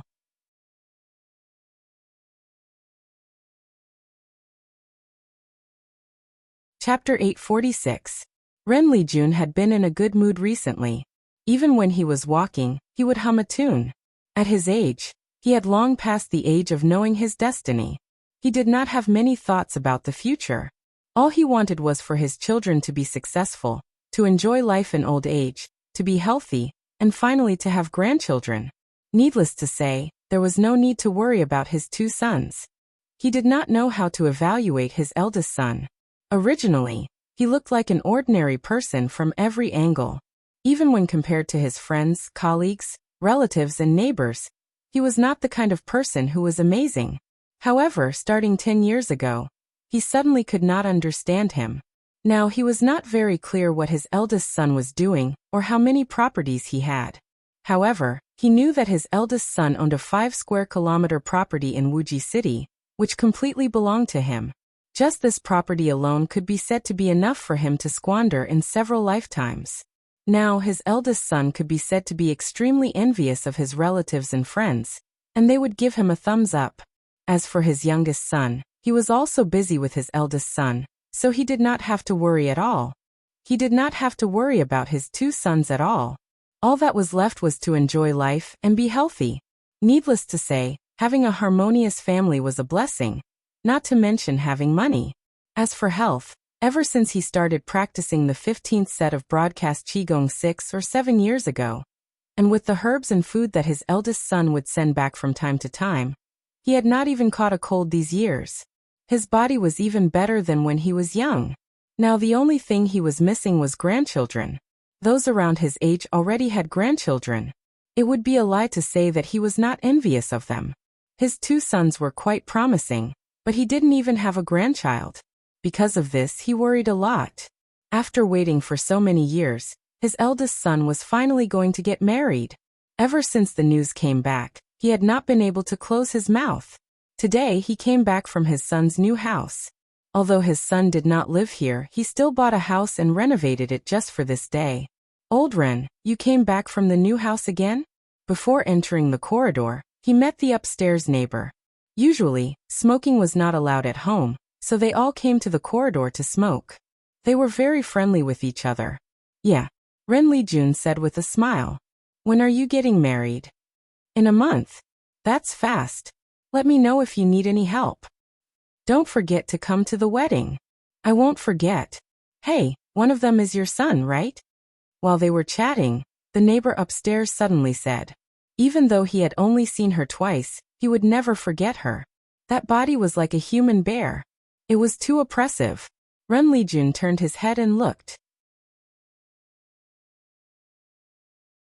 Sure enough, there were 4 people walking over from afar. 3 of them were tall and strong like moving city walls. The last one was strong but much thinner. Wasn't that his son? Dad, you're chatting. Renbaqian nodded at them and smiled. You've lost weight. How did you lose so much weight? Ren Lijun felt a little distressed. His son had been thin since he was a child. It wasn't easy for him to gain weight in the past few years. The neighbor upstairs almost spat. Thin. He was 1.75 meters tall and weighed at least 100 kilograms. The muscles all over his body bulged, making his t-shirt look like it was about to explode. Do you have any misunderstandings about the word thin? But compared to before, he had indeed lost a lot of weight. It had degraded from a city wall to a concrete block.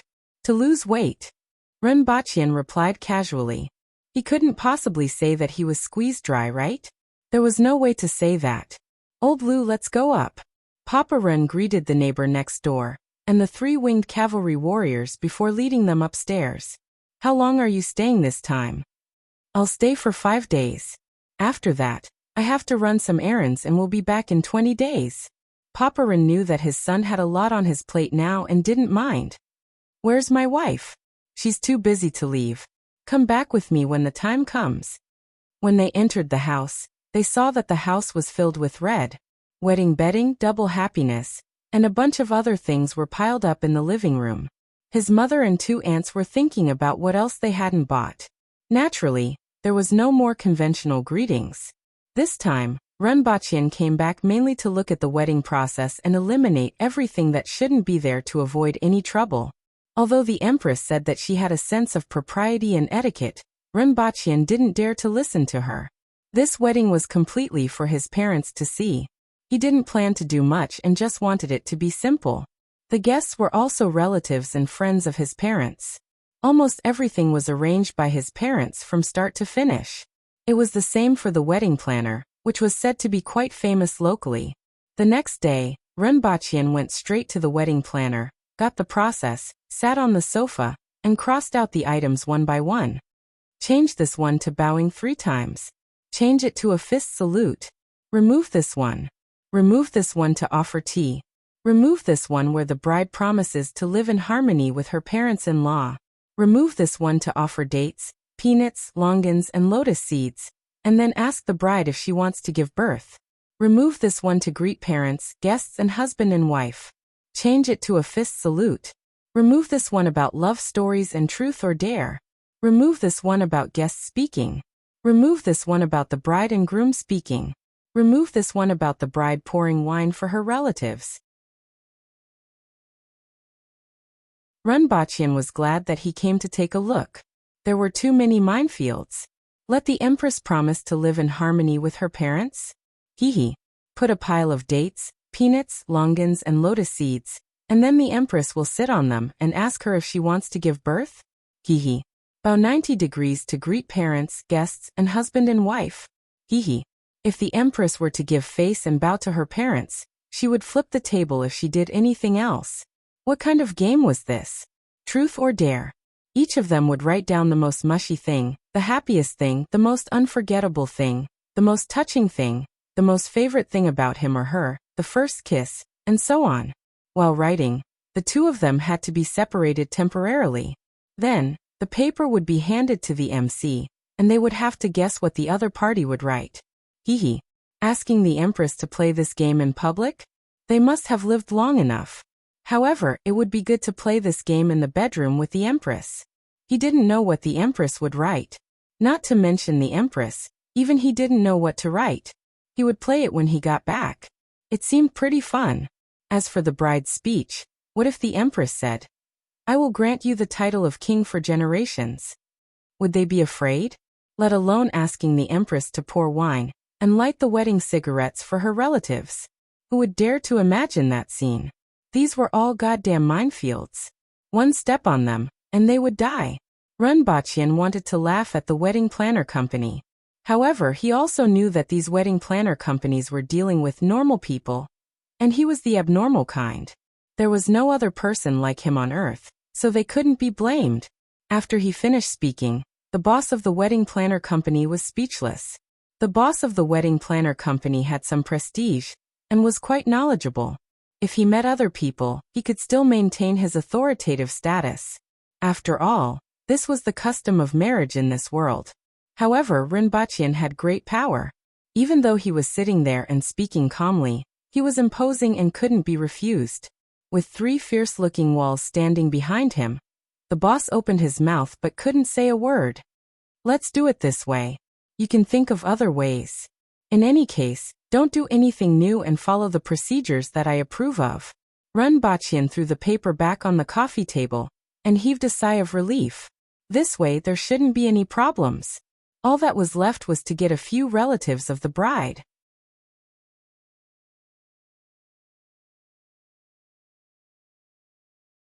Chapter 847.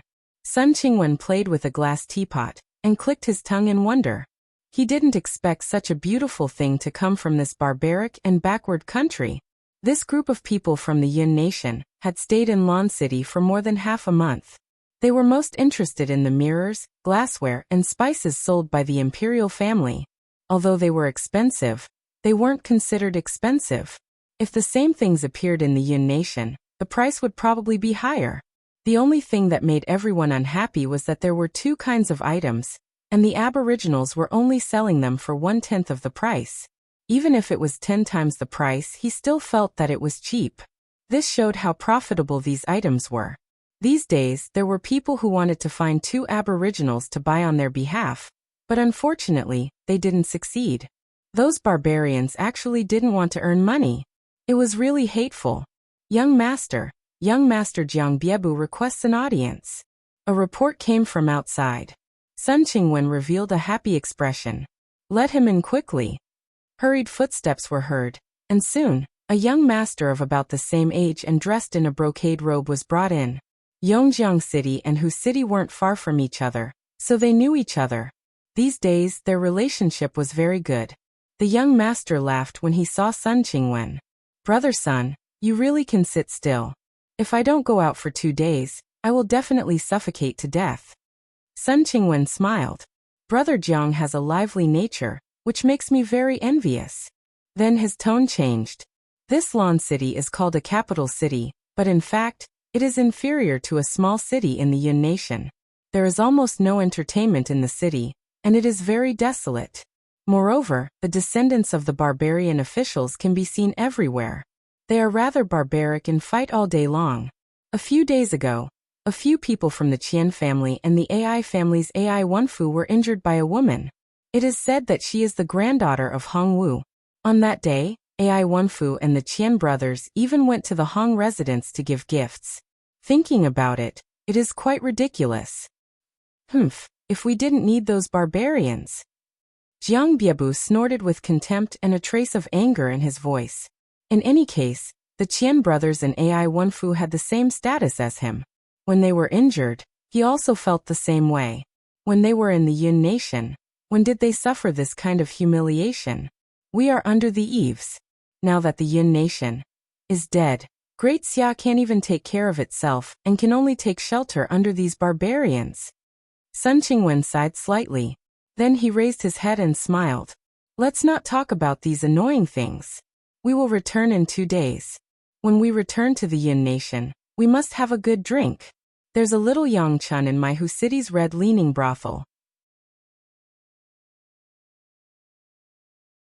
Her features are quite similar to that one, and she's extremely seductive. She was originally my bud, and I've been sick of her for a long time. However, when I saw that one, my heart was greatly moved. When I go back, I must properly torment her. As he spoke, he pointed in the direction of the imperial city. Jiang Biebu revealed an extremely interested expression when he heard this. There's such a thing? How much imagination? Sun Qingwen thought for a moment and extended 4 fingers. 4. It's a little low. Jiang Biebu looked disappointed. 40% resemblance? They didn't look alike at all. Sun Qingwen shook his head and lowered his voice. Who is that person? A famous expert in the world, and an emperor at that.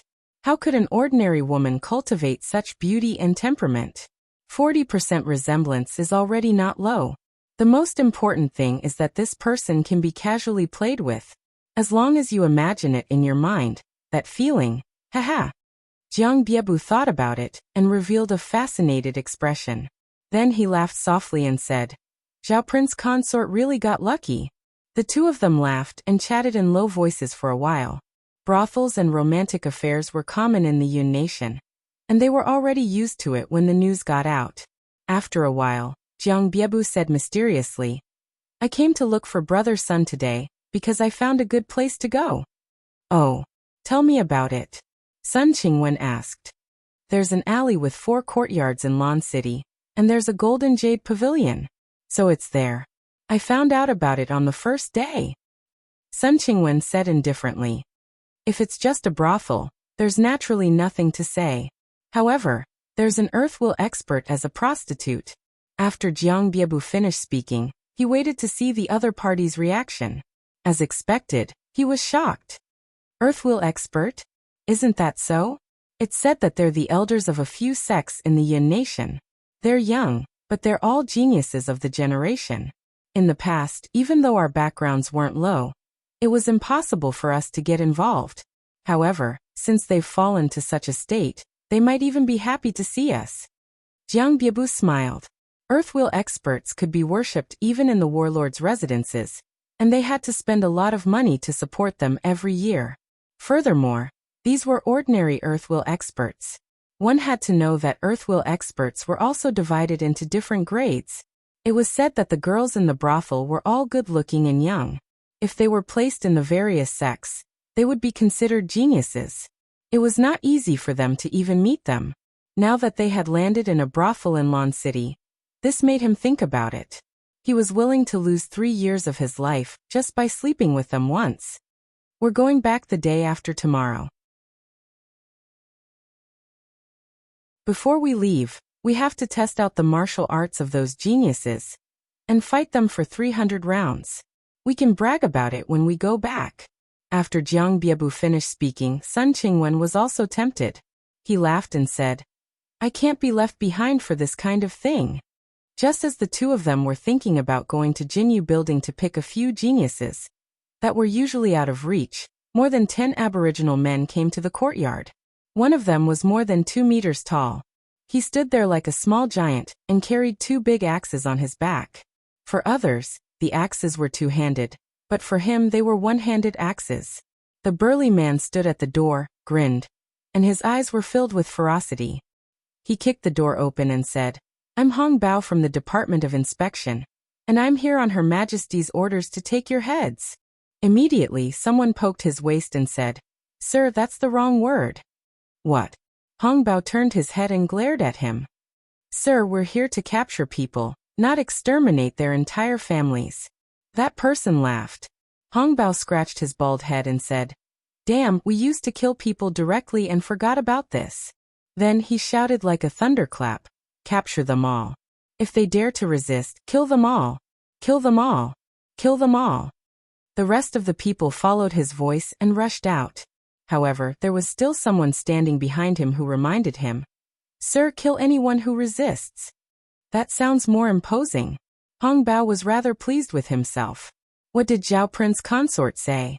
Imposing is the most important thing in this world. While he was speaking, the expressions of everyone in the courtyard changed, and they were so scared that their legs turned to jelly.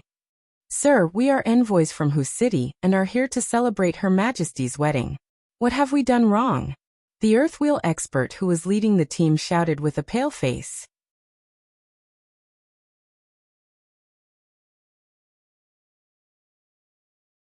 Chapter 848. Sun Qingwen and Jiang Biebu were carried out of the house like chickens and thrown to the ground. Both of them were shivering. Jiang Biebu shouted, Sir, you've misunderstood. I'm Jiang Biebu, the son of the warlord of Yongjiang City. I'm here to visit, not to live here. Jiang Biebu? Let me think. Yes, you are one. Hong Bao laughed heartily. This will save me some trouble. He then took out a piece of paper and looked at it. He couldn't understand a single word. He threw it to the person behind him and said, You read it. The person behind him didn't even look at it, and threw it to another person. You read it. Don't you know that I can't read? The other person scolded fiercely. Where's little 15? Little 15's wife gave birth today, right? Sir gave him half a month's leave. Someone answered. Read it yourselves. Another person threw the paper in front of Jiang Biebu and Sun Qingwen. They glanced at the words on the paper and immediately turned pale. Their clothes were drenched in sweat. Read it. The burly man at the side kicked one of them impatiently. Sun Qingwen and Jiang Biebu? Louder, do you hear me? As envoys of Hu and Yongjiang City, they privately mocked Her Majesty and the court officials during the banquet. Their words were disrespectful. Damn it, how dare they criticize Her Majesty? Hong Bao's eyes widened when he heard that. He kicked Jiang Biebu's chest, causing him to spit out blood in midair, and his chest caved in. How dare you? See if he's dead. If he's dead, say that he dared to resist. If he's not dead, help him and let him die quickly. Hong Bao scolded. Sir, I'm afraid you'll be punished for this. What's there to be afraid of? How dare he criticize Her Majesty in private? Tomorrow, I'll bring some people to wash him in blood in whatever city. Hong Bao scolded with his eyes wide open. Sun Qingwen immediately went limp, and a puddle of yellow liquid flowed down. Initially he still had some hope. At that time, it was mainly Jiang Biebu who said it. At most, he would receive some punishment, and think of a way to remedy it. He didn't expect the other party to kill him directly. Now his intestines were green with regret. If I had known earlier, I wouldn't have been so talkative. But at that time, the two of them had lowered their voices so low that it was impossible for others to hear them. How did it get out? Not only was his intestines turning green with regret, even some of the young masters who were eavesdropping outside the wall, who had been cautious with their words and actions, were still fine. Some of them who had spoken disrespectfully these days were so scared that their faces turned green. At this moment, a person separated the crowd and strode into the courtyard. Sir, this is inappropriate. The people outside the courtyard were still wondering who was so daring. When they saw the figure, they were all shocked. Lin Mengsheng. Why is he getting involved in this mess? Let's take a look. Hong Bao was furious when he heard Lin Mengsheng's words. When he turned his head and saw that it was someone from the Yun nation, a sinister smile appeared on his face, and a murderous aura emanated from his body. Sir, I'm Lin Mengsheng. I'm currently working in the Black Bamboo Academy, and I'm your courtier. Lin Mengsheng wasn't afraid at all in the face of Hong Bao's murderous aura. Kid, what did you say? Hong Bao wanted to kill Lin Mengsheng at first, but after hearing that Lin Mengsheng was working in the Black Bamboo Academy, he recalled that he had heard of such a matter. However, he didn't restrain his murderous aura, and continued to emit a threatening aura. Sir, did Her Majesty order you to arrest or kill people? No matter what these two people said or did, even if they were convicted, Her Majesty will be the one to decide. A country has its laws, and a family has its rules. This is the case for both the Yun nation and Dayo. It's inappropriate for Sir to make decisions based on your personal preferences. Then he softened his voice and said, Sir, the Yun nation has just surrendered, and the people are in a state of panic. These two people have special identities. They are envoys from the warlords. Although their statuses aren't high, their significance is different. Sir represents the imperial court and Her Majesty. If you kill people at will, it will inevitably cause the people of the Yun nation to feel insecure, and there will be chaos in the end. The statuses of these two people aren't much, but if you kill them at will, the impact will be huge. I'm afraid that neither Her Majesty nor Zhao Prince Consort will be willing to see this happen.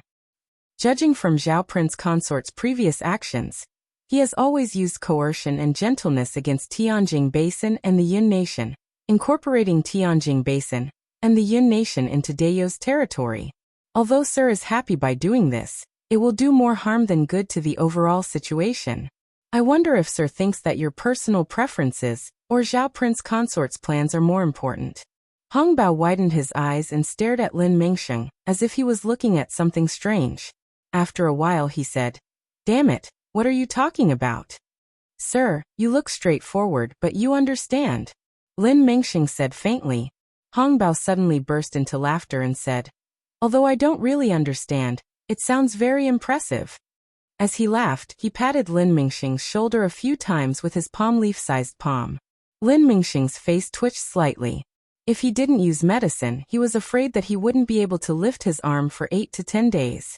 After Hong Bao finished laughing, he turned his head and asked, Is he dead? He's still breathing. Carry him to the doctor's office and keep him alive before sending him to prison. Take the rest of them away." After laughing, he looked down at Lin Mengxing with a sinister smile and said, "Kid, what you said makes a little bit of sense. However, I suddenly don't like the look of you and want to beat you to death." He then laughed heartily and led everyone away. After Hong Bao and the people from the Department of Inspection left, the people outside rushed into the courtyard and surrounded Lin Mengxing. No one had expected that Lin Mengxing would actually stand up for those two people, and even persuade this barbarian official. In particular, he didn't back down when facing that fierce person just now, which was even more admirable. Many people realized that Lin Mengxing had a position in Lan City, was also from the Yun Nation, and was willing to stand up for them. Compared to the others, he was more valuable to befriend. Even if he couldn't climb to a high position, befriending him would still be beneficial without any harm. Renbaqian and the Empress sat opposite each other with a chessboard in front of them. He held the chess piece and racked his brains for a long time before placing a white piece. The contented Empress, who was sitting opposite him, ate a fruit and quickly placed a red piece. Don't ask why there were red pieces. The Empress liked the color red. 5 you win. Renbaqian looked at the 5 connected red pieces on the chessboard, threw the white piece aside, and said, "I'm not playing anymore."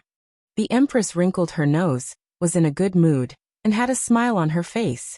Renbaqian's flustered and exasperated look made her happier than admitting defeat. Before long, Xianzhi came over and reported, "Your Majesty, those people have been arrested."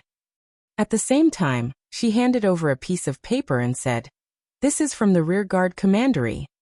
The Empress took a look and threw it to Renbaqian. Renbaqian took it, looked at it carefully, dusted it, and said, "This Lin Mengxing is quite interesting. Hong Bao is too daring. I ordered him to arrest them, but he actually dared to kill them."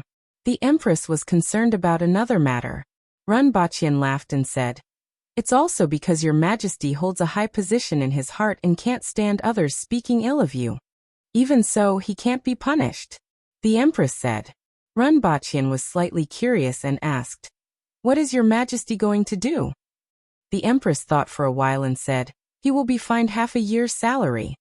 Renbaqian nodded. This was a punishment that wasn't too light nor too heavy. Reward him with another 1,000 taels of silver.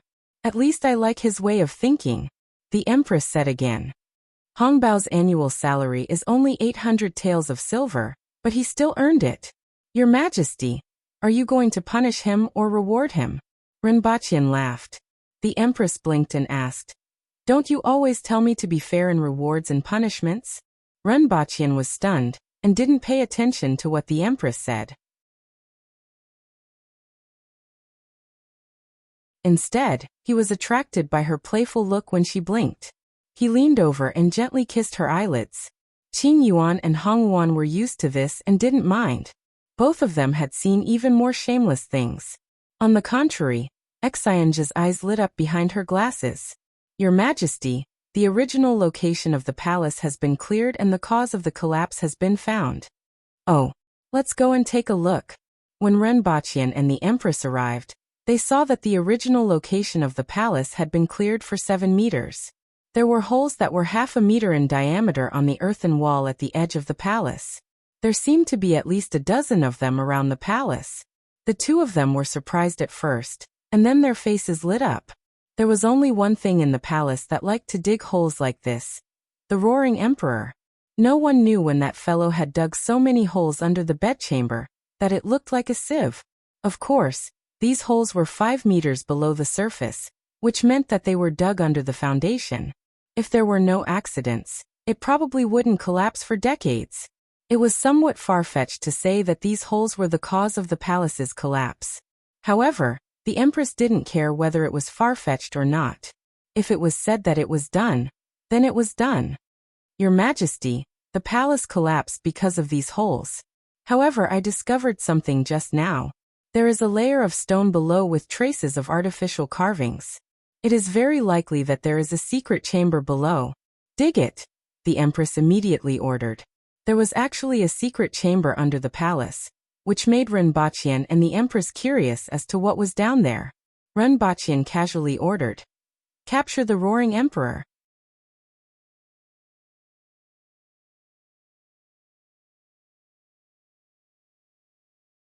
Chapter 849. Speaking of which, the Roaring Emperor wasn't weak.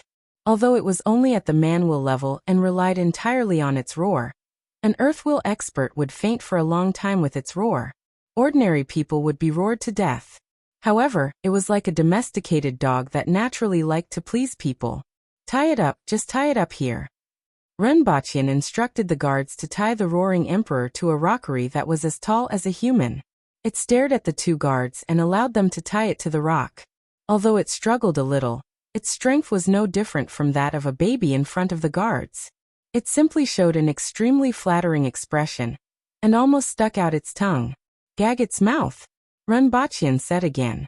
After the guards gag its mouth, he squatted in front of it with a kind smile and asked, "Do you know what you have done wrong?" The Roaring Emperor was at a loss. "Were you the one who dug the tunnels under the palace?" Renbaqian continued to smile kindly. It would be fine if the tunnels were under the palace, but the problem was that the Roaring Emperor and the Crow General were more than 500 meters away from the palace in a straight line. It was unknown how many palace halls there were in between. Furthermore, there were dozens of holes in the walls around the palace. It was estimated that the entire palace was like a sieve. If this was done by a human, even 9 generations of the culprit wouldn't be enough to punish them. The Roaring Emperor continued to be at a loss. "If you don't shake your head, it means that you agree. Bring me the scissors." Renbaqian took the scissors and gestured at the Roaring Emperor's little d*ck. "Do you know what will happen if you cut this off?" The Roaring Emperor's flattering expression suddenly froze, and its eyes widened as if it had seen something extremely terrifying. "You will no longer be troubled by your estrus period. Happy?" The Roaring Emperor struggled frantically with fear in its eyes. Renbaqian slapped the scissors on the Roaring Emperor's penis again and again. He slapped it a dozen times in a row, pointed at the hole in the wall, and asked, "Are you still going to dig a hole under the palace?" The Roaring Emperor nodded frantically. "Oh, your d*ck is valuable, but digging holes is even more valuable, right?" Renbaqian smiled brightly and placed the blade of the scissors on the Roaring Emperor's d*ck. The Roaring Emperor's movements froze for a moment, then he shook his head frantically. Renbaqian didn't want to do anything to the Roaring Emperor. He flicked its little d*ck a few times and scared it before letting it go. As soon as the Roaring Emperor landed on the ground, it instinctively wanted to dig a hole to escape. However, its tail was stepped on. She turned around and saw Renbaqian looking at her with a kind face. A fawning smile subconsciously appeared on his face. After being flicked dozens of times more, the Roaring Emperor looked at its own d*ck, wanting to cry but having no tears. After confirming that it was only a little swollen, it did not make another hole this time. Instead, it ran away like a wisp of smoke. Renbaqian shook his head slightly. This guy was too fast at digging. The moment he landed, he had already dug a hole that was 1/2 meter in diameter and 1/2 meter in depth. The Empress was still staring at the excavation site. At this moment, a corner of the excavation site had already been cleared. 9 meters below the original bedroom, there was a piece of grayish-white rock.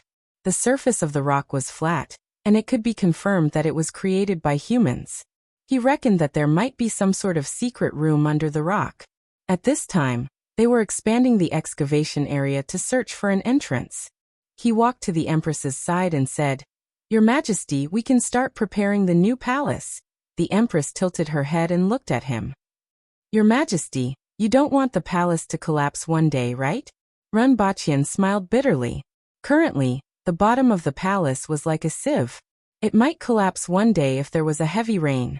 If a large area of the palace collapsed one day, one could imagine how great the impact would be. At that time, rumors would spread everywhere, and there would definitely be a big mess. As for plugging the holes under the palace, Renbaqian did not even think about it. They would have to dig up the entire palace, which wasn't much easier than rebuilding a palace. Furthermore, They already had plans to rebuild the capital and build a modern capital. They originally planned to build it after the roads were repaired, but now they could prepare ahead of time. When the Empress heard what Rinpochian said, she immediately recalled the incident where the two of them fooled around until the bedroom collapsed. Her face looked as if it was dripping blood. Her small fists hammered Rinpochian's chest. In response, Rinpochian was sent flying. He directly crashed into a tree that was as thick as the mouth of a bowl, causing a rain of petals to fill the sky. The cleanup work continued for another day. After clearing one round along the earthen wall, they realized that the area of the rock underneath was actually larger than the bedroom. In the end, the Empress simply resorted to violent means. She directly punched down and directly opened a skylight. With one punch, the Empress smashed a huge rock with a radius of 2 meters, revealing a passage that was 4 to 5 meters tall. The passage was actually paved with white jade, and at the same time, a dusty smell assailed their nostrils. "Your Majesty, this place has been sealed for an unknown period of time. The air is so turbid that people can't go down. We have to leave it here for at least a few hours." Rinpochian stopped the Empress, who immediately wanted to go down and take a look. Although they could also put candles down to see how the oxygen was, Rinpochian felt that the smell would definitely be bad after being sealed for an unknown period of time. In any case, it was just here and wouldn't run away. "That's settled then," the Empress immediately said. After another day, there were more than 20 people standing in the courtyard of the former sleeping quarters. Not only were the Empress, Rinpochian, and Exionja here, but even Tongjinya was here. There were also a few officials from the Ministry of Works, and the rest were palace guards. "Take a torch and go down.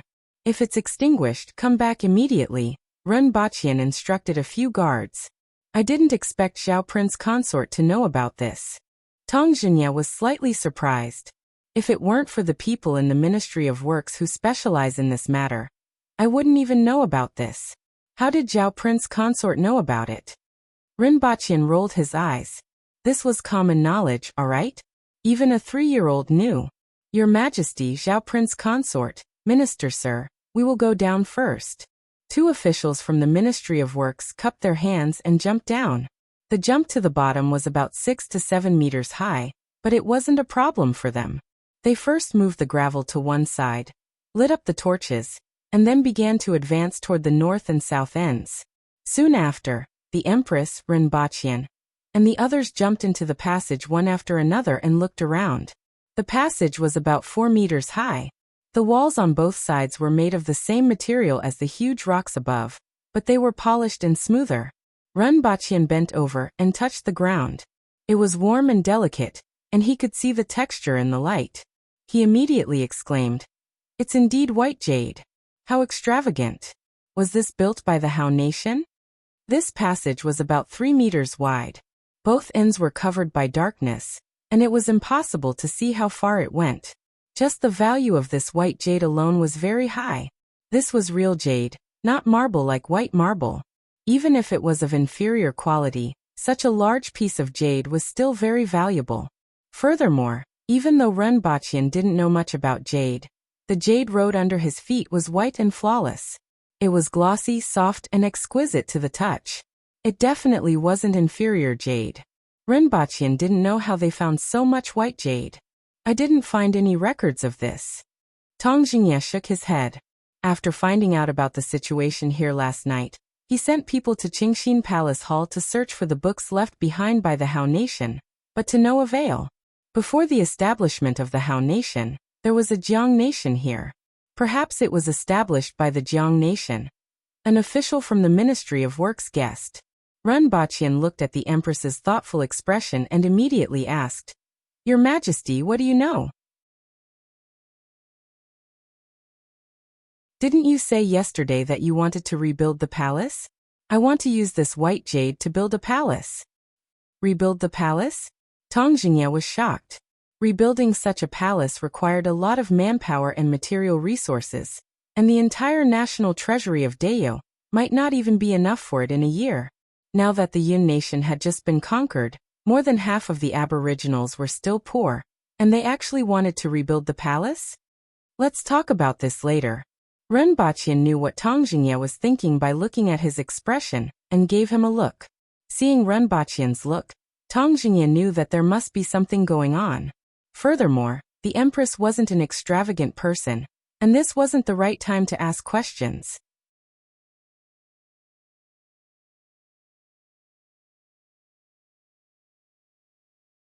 Chapter 850. Two guards and an official from the Ministry of Works were holding torches and looking at the drawings on the wall. When Renbaqian and the Empress came over, the three of them gave way and said, "Your Majesty, it's here." Then they waved the torch forward and said, "It's all the way to the front." Renbaqian, the Empress, and the rest stopped and looked up. They saw that the drawings on the wall were about half an inch deep and had smooth edges. Tang Jingye traced the markings with his finger and said, "It was carved by a finger. The finger is about 30% narrower than mine, and it was drawn by someone other than the Aboriginals." This wasn't surprising. After all, the Aboriginals had only left the 100,000 Mountains 70 years ago. The construction of this place was at least in the early and middle period of the Han Nation, perhaps even longer than that. However, there was nothing to prove the time. This place had been covered in dust for too long, and it was hard to tell whether it had been 300, 500, or even 1,000 years. Continue to look ahead. After instructing the official from the Ministry of Works and the two guards, he looked up at the mural. At first glance, it looked like a child's graffiti. There were small holes, arcs, and irregular patterns all over the wall. A thin line meandered from the beginning all the way to a place that couldn't be seen. Everything on the wall was messy and irregular. Rather than calling it a mural, it would be better to say that it was scratched by a crazy person. However, upon closer inspection, it seemed a little different. The Empress frowned for a long time before suddenly relaxing and asking softly, "What does this look like?" "Nizi." Two voices sounded at the same time. Thump. The Empress appeared beside Tang Jingye in an instant and pressed his bald head to the ground. His entire head was pressed into the ground, and the ground was filled with cracks. "Your Majesty, this white jade is to be used to build a palace." Renbaqian was a little distressed, mainly because he had spoken the truth just now. The Empress still hadn't vented her anger, so she stepped on Tang Jingye's head again and said coldly, "If you continue to speak without thinking, I will hang you on the top of the city wall so that the commoners can pay their respects to the Minister of Works." She then turned to look at Renbaqian and realized that his gaze was constantly moving up and down her chest. Her pretty face quickly flushed, but her eyes were flickering with a dangerous glint. Renbaqian was already considering taking the initiative to press his head to the ground, so that it wouldn't hurt too much. "There's a door here." The voice came just in time. He felt that they should be given a Dayo Peace Prize. The Empress gave Renbaqian a look that said, "Just you wait, I'll teach you a lesson later." Then she walked forward. A crashing sound came from behind. Tang Jingye pulled his head out and patted the dust off it. He then looked at Renbaqian with hidden bitterness. Renbaqian responded with a smile that said, "We are different." After walking along the passageway for more than 40 meters, everyone finally saw the so-called door. Its entire body was black, and it was made of some unknown metal. Under the light of the torch, it reflected a cold luster. On the iron gate was a winged snake with its tail hanging down to the ground. Its head was near the top of the iron gate, and a pair of wings were folded behind its back. Different from the color of the iron door, it appeared to be gray in color. Renbaqian subconsciously felt that it looked familiar, and immediately asked, "What kind of beast is this?" Tang Jingye shook his head to indicate that he did not know. The Empress had no reaction at all. It seemed that both of them didn't know, but when Renbaqian saw this picture, he thought of the Chinese legend of the flying serpent. Renbaqian always felt that this world was somewhat related to Earth. Although the language was different, Chinese was also spoken in this world.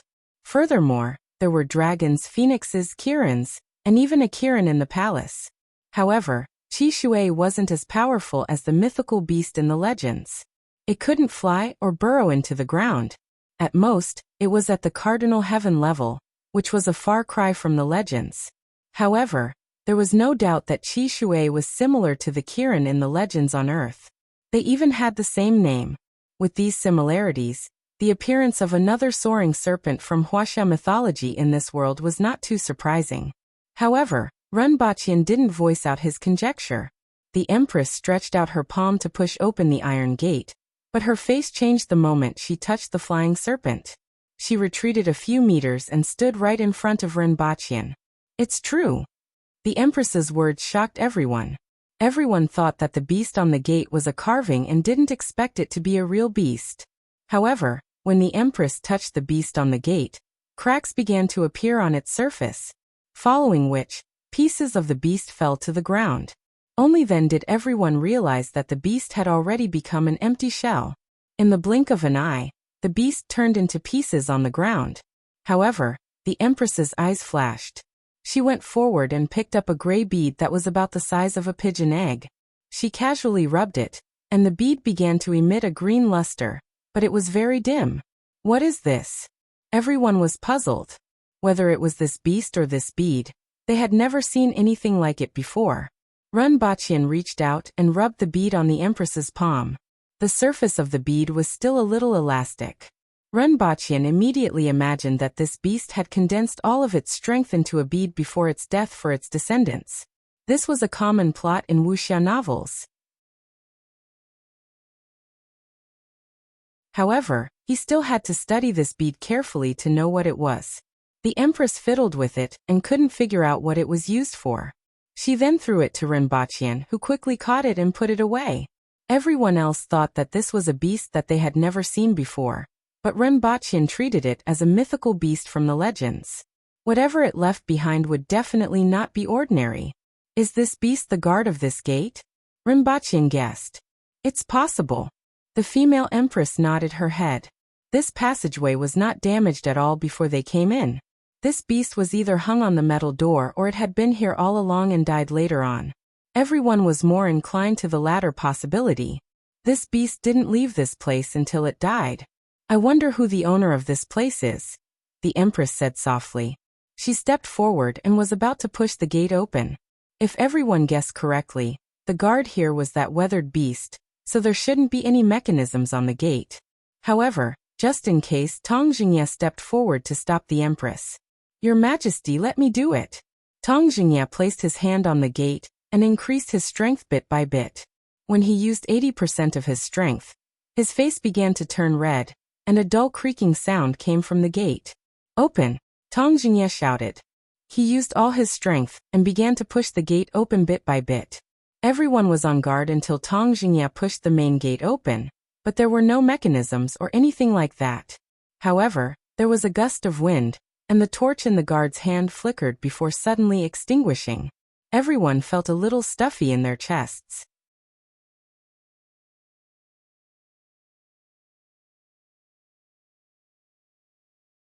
Chapter 851. Who lights the candle and blows out the lamp? It sounds pretty powerful.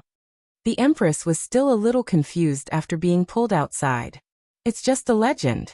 In fact, there's a lack of oxygen inside. Renbaqian sat cross-legged on the ground and laughed. Oxygen? I think I've heard of it before. The Empress pondered and waved her hand. Qing Yuan and Hong Yuan carried 2 chairs over. There are actually different components in the air, such as nitrogen, hydrogen, ozone, oxygen, carbon monoxide, and carbon dioxide. There are also various inert gases. Among them, oxygen is what living things need to survive. Without oxygen, they will suffocate to death. Renbaqian rested his elbows on the chair, and was too lazy to get up. In fact, it was cooler under the shade of the trees. In addition, some of the gases in this world were different from those on Earth. This was a conclusion that the Research Institute had obtained from some microorganisms. However, Renbaqian didn't bring back a bottle of air, so he naturally didn't verify it. The Empress sat on a chair and waved her hand while listening to Renbaqian's explanation. Bring me some wine. It's unknown how long it's been sealed down there. Some invisible microorganisms will consume oxygen, and after a long time, there will be a lack of oxygen. If an ordinary person goes in, they will die in a few minutes. There may also be some other gases sealed inside, which are harmful and not beneficial. Therefore, ventilation is needed before going in, Renbaqian explained to the Empress. Tang Zhinya and the officials from the Ministry of Works found it interesting and couldn't help but ask, why did the torch go out? They knew about this phenomenon but didn't know why. It's because of oxygen. Not only do living things need oxygen, but flames also need oxygen. If there's a lack of oxygen, the flame will go out. Renbaqian's explanation made them even more interested. This so-called oxygen can really play a lot of roles. Under normal circumstances, it will take at least half a day for ventilation to go in. One of the officials from the Ministry of Work said, it's easy to speed it up. Find someone in the passage and strike at the door with all their might to drive the airflow and accelerate the air exchange. This will shorten the time. Exine, the Empress called out softly. I'll arrange it, Your Majesty. Exionja had never been slow to respond to official matters and immediately understood. Soon, the sound of an empty palm striking the air could be heard from the pit. It sounded like a huge object was being waved, but it was somewhat different. This was much more useful than using a fan. Sir Tong, what era do you think this is from? Renbaqian asked. Tang Zhinya shook his head. I don't know much about this.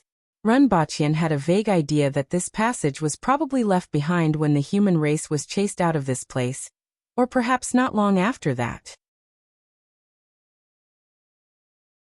The soaring serpent.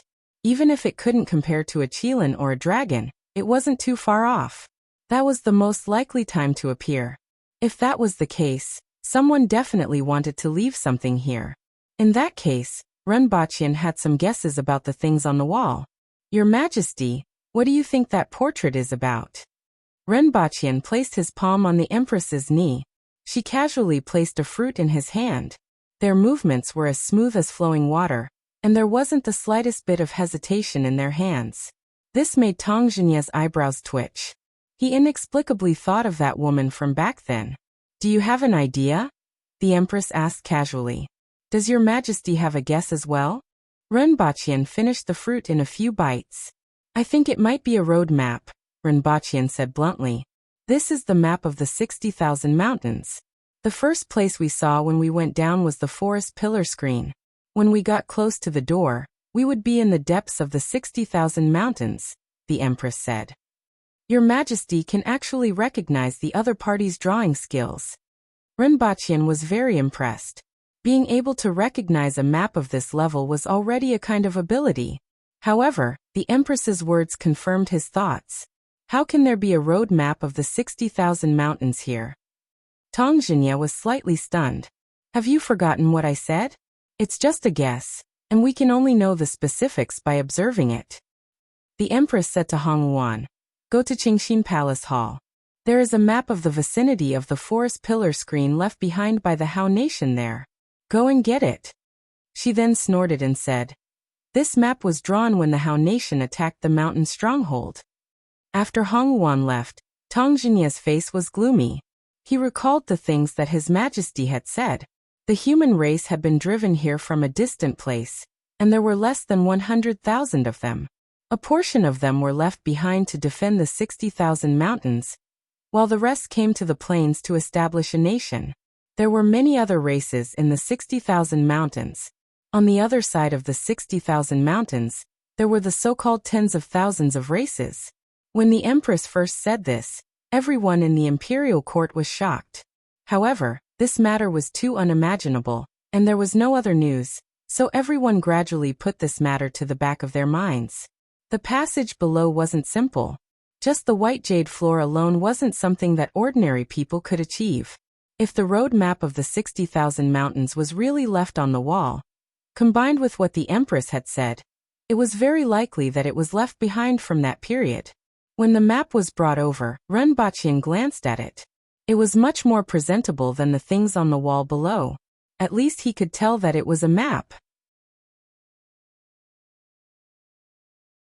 After looking at it for a long time, Renbaqian couldn't figure anything out and could only give up. After another hour, everyone felt that it was about time, and went down to the passage again. They weren't in a hurry to go inside, but stopped at the beginning of the mural on the wall.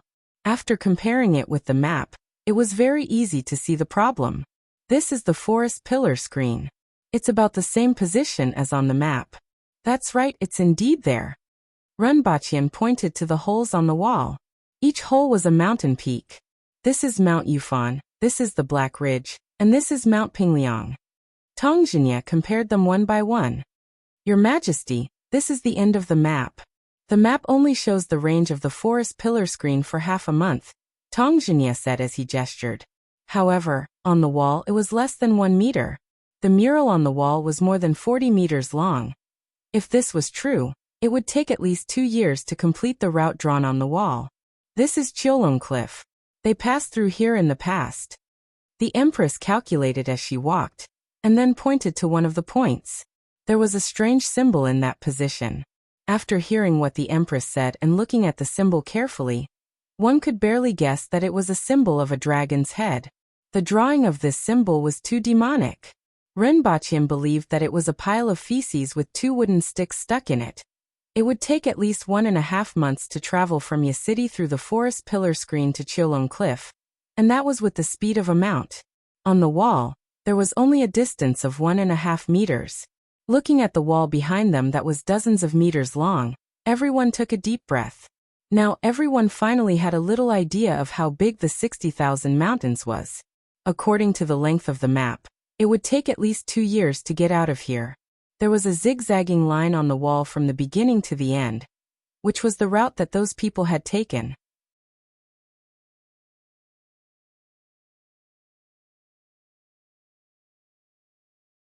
Chapter 852. The sound of footsteps resounded in the passage, and no one paid attention to the route map on the wall. Everyone was looking forward to finding out what was in that secret chamber.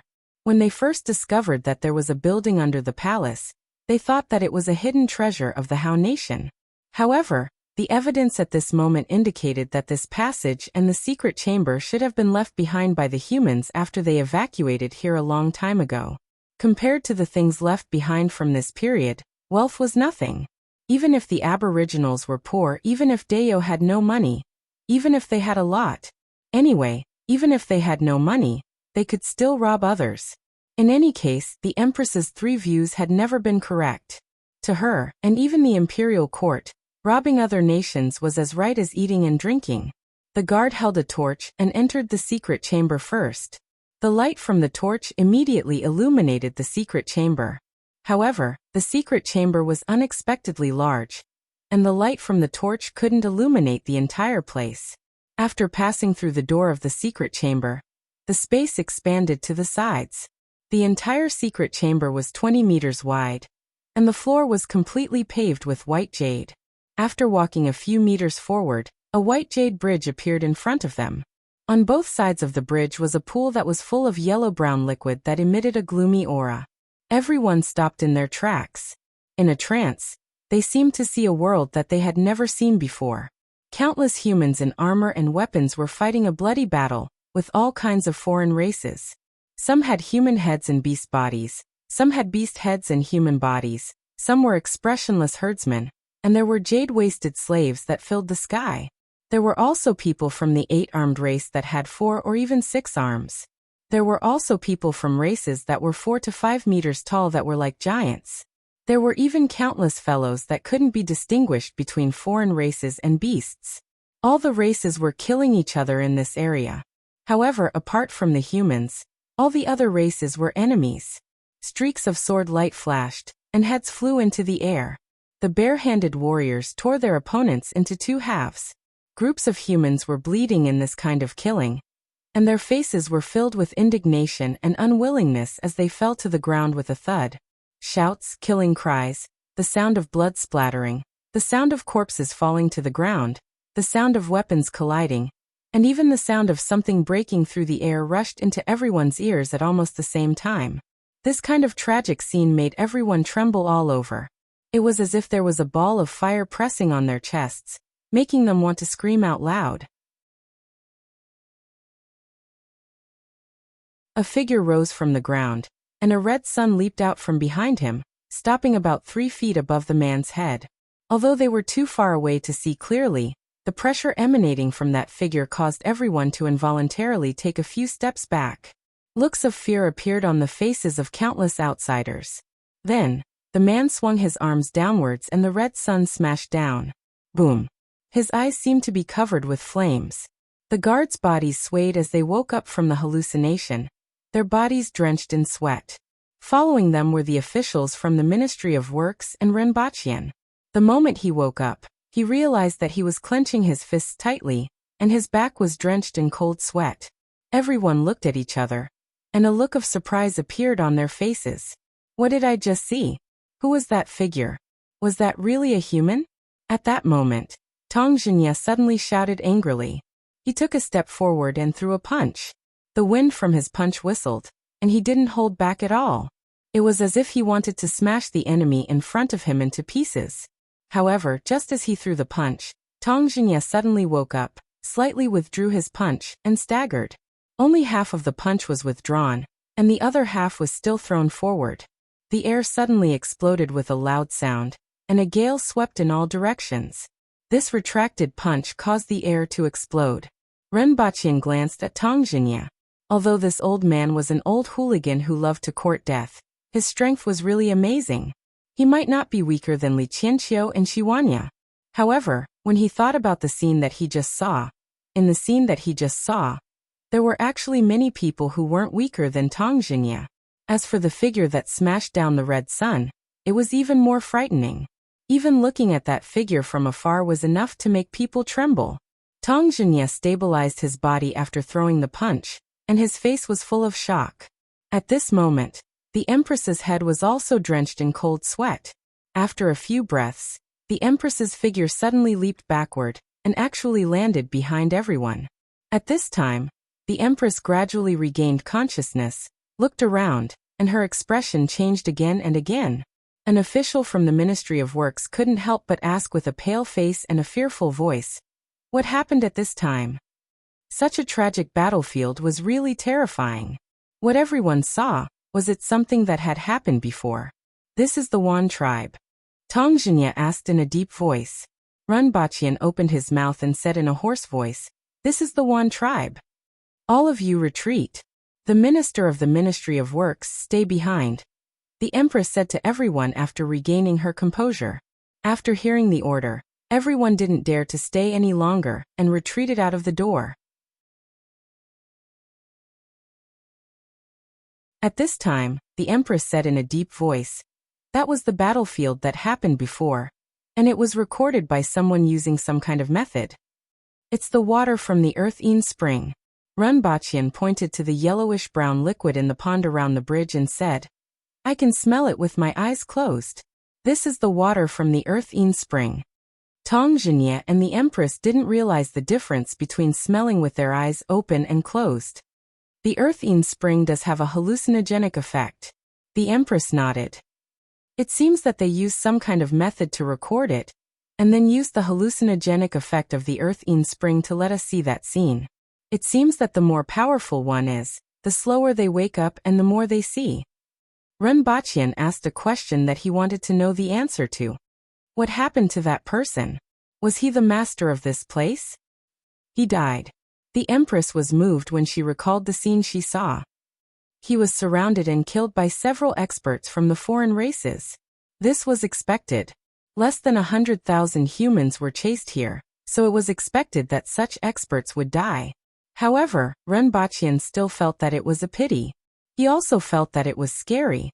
How could the foreign races be so powerful on the other side of the mountain? The power of that red sun just now was probably comparable to a miniature nuclear warhead.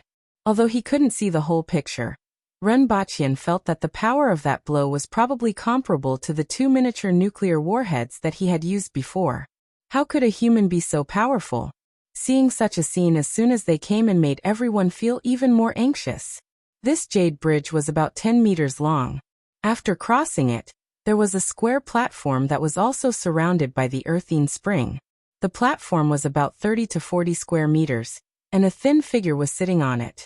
They couldn't see his face clearly, but after seeing the illusion just now, Rinpochian and the others couldn't help but feel respect for him.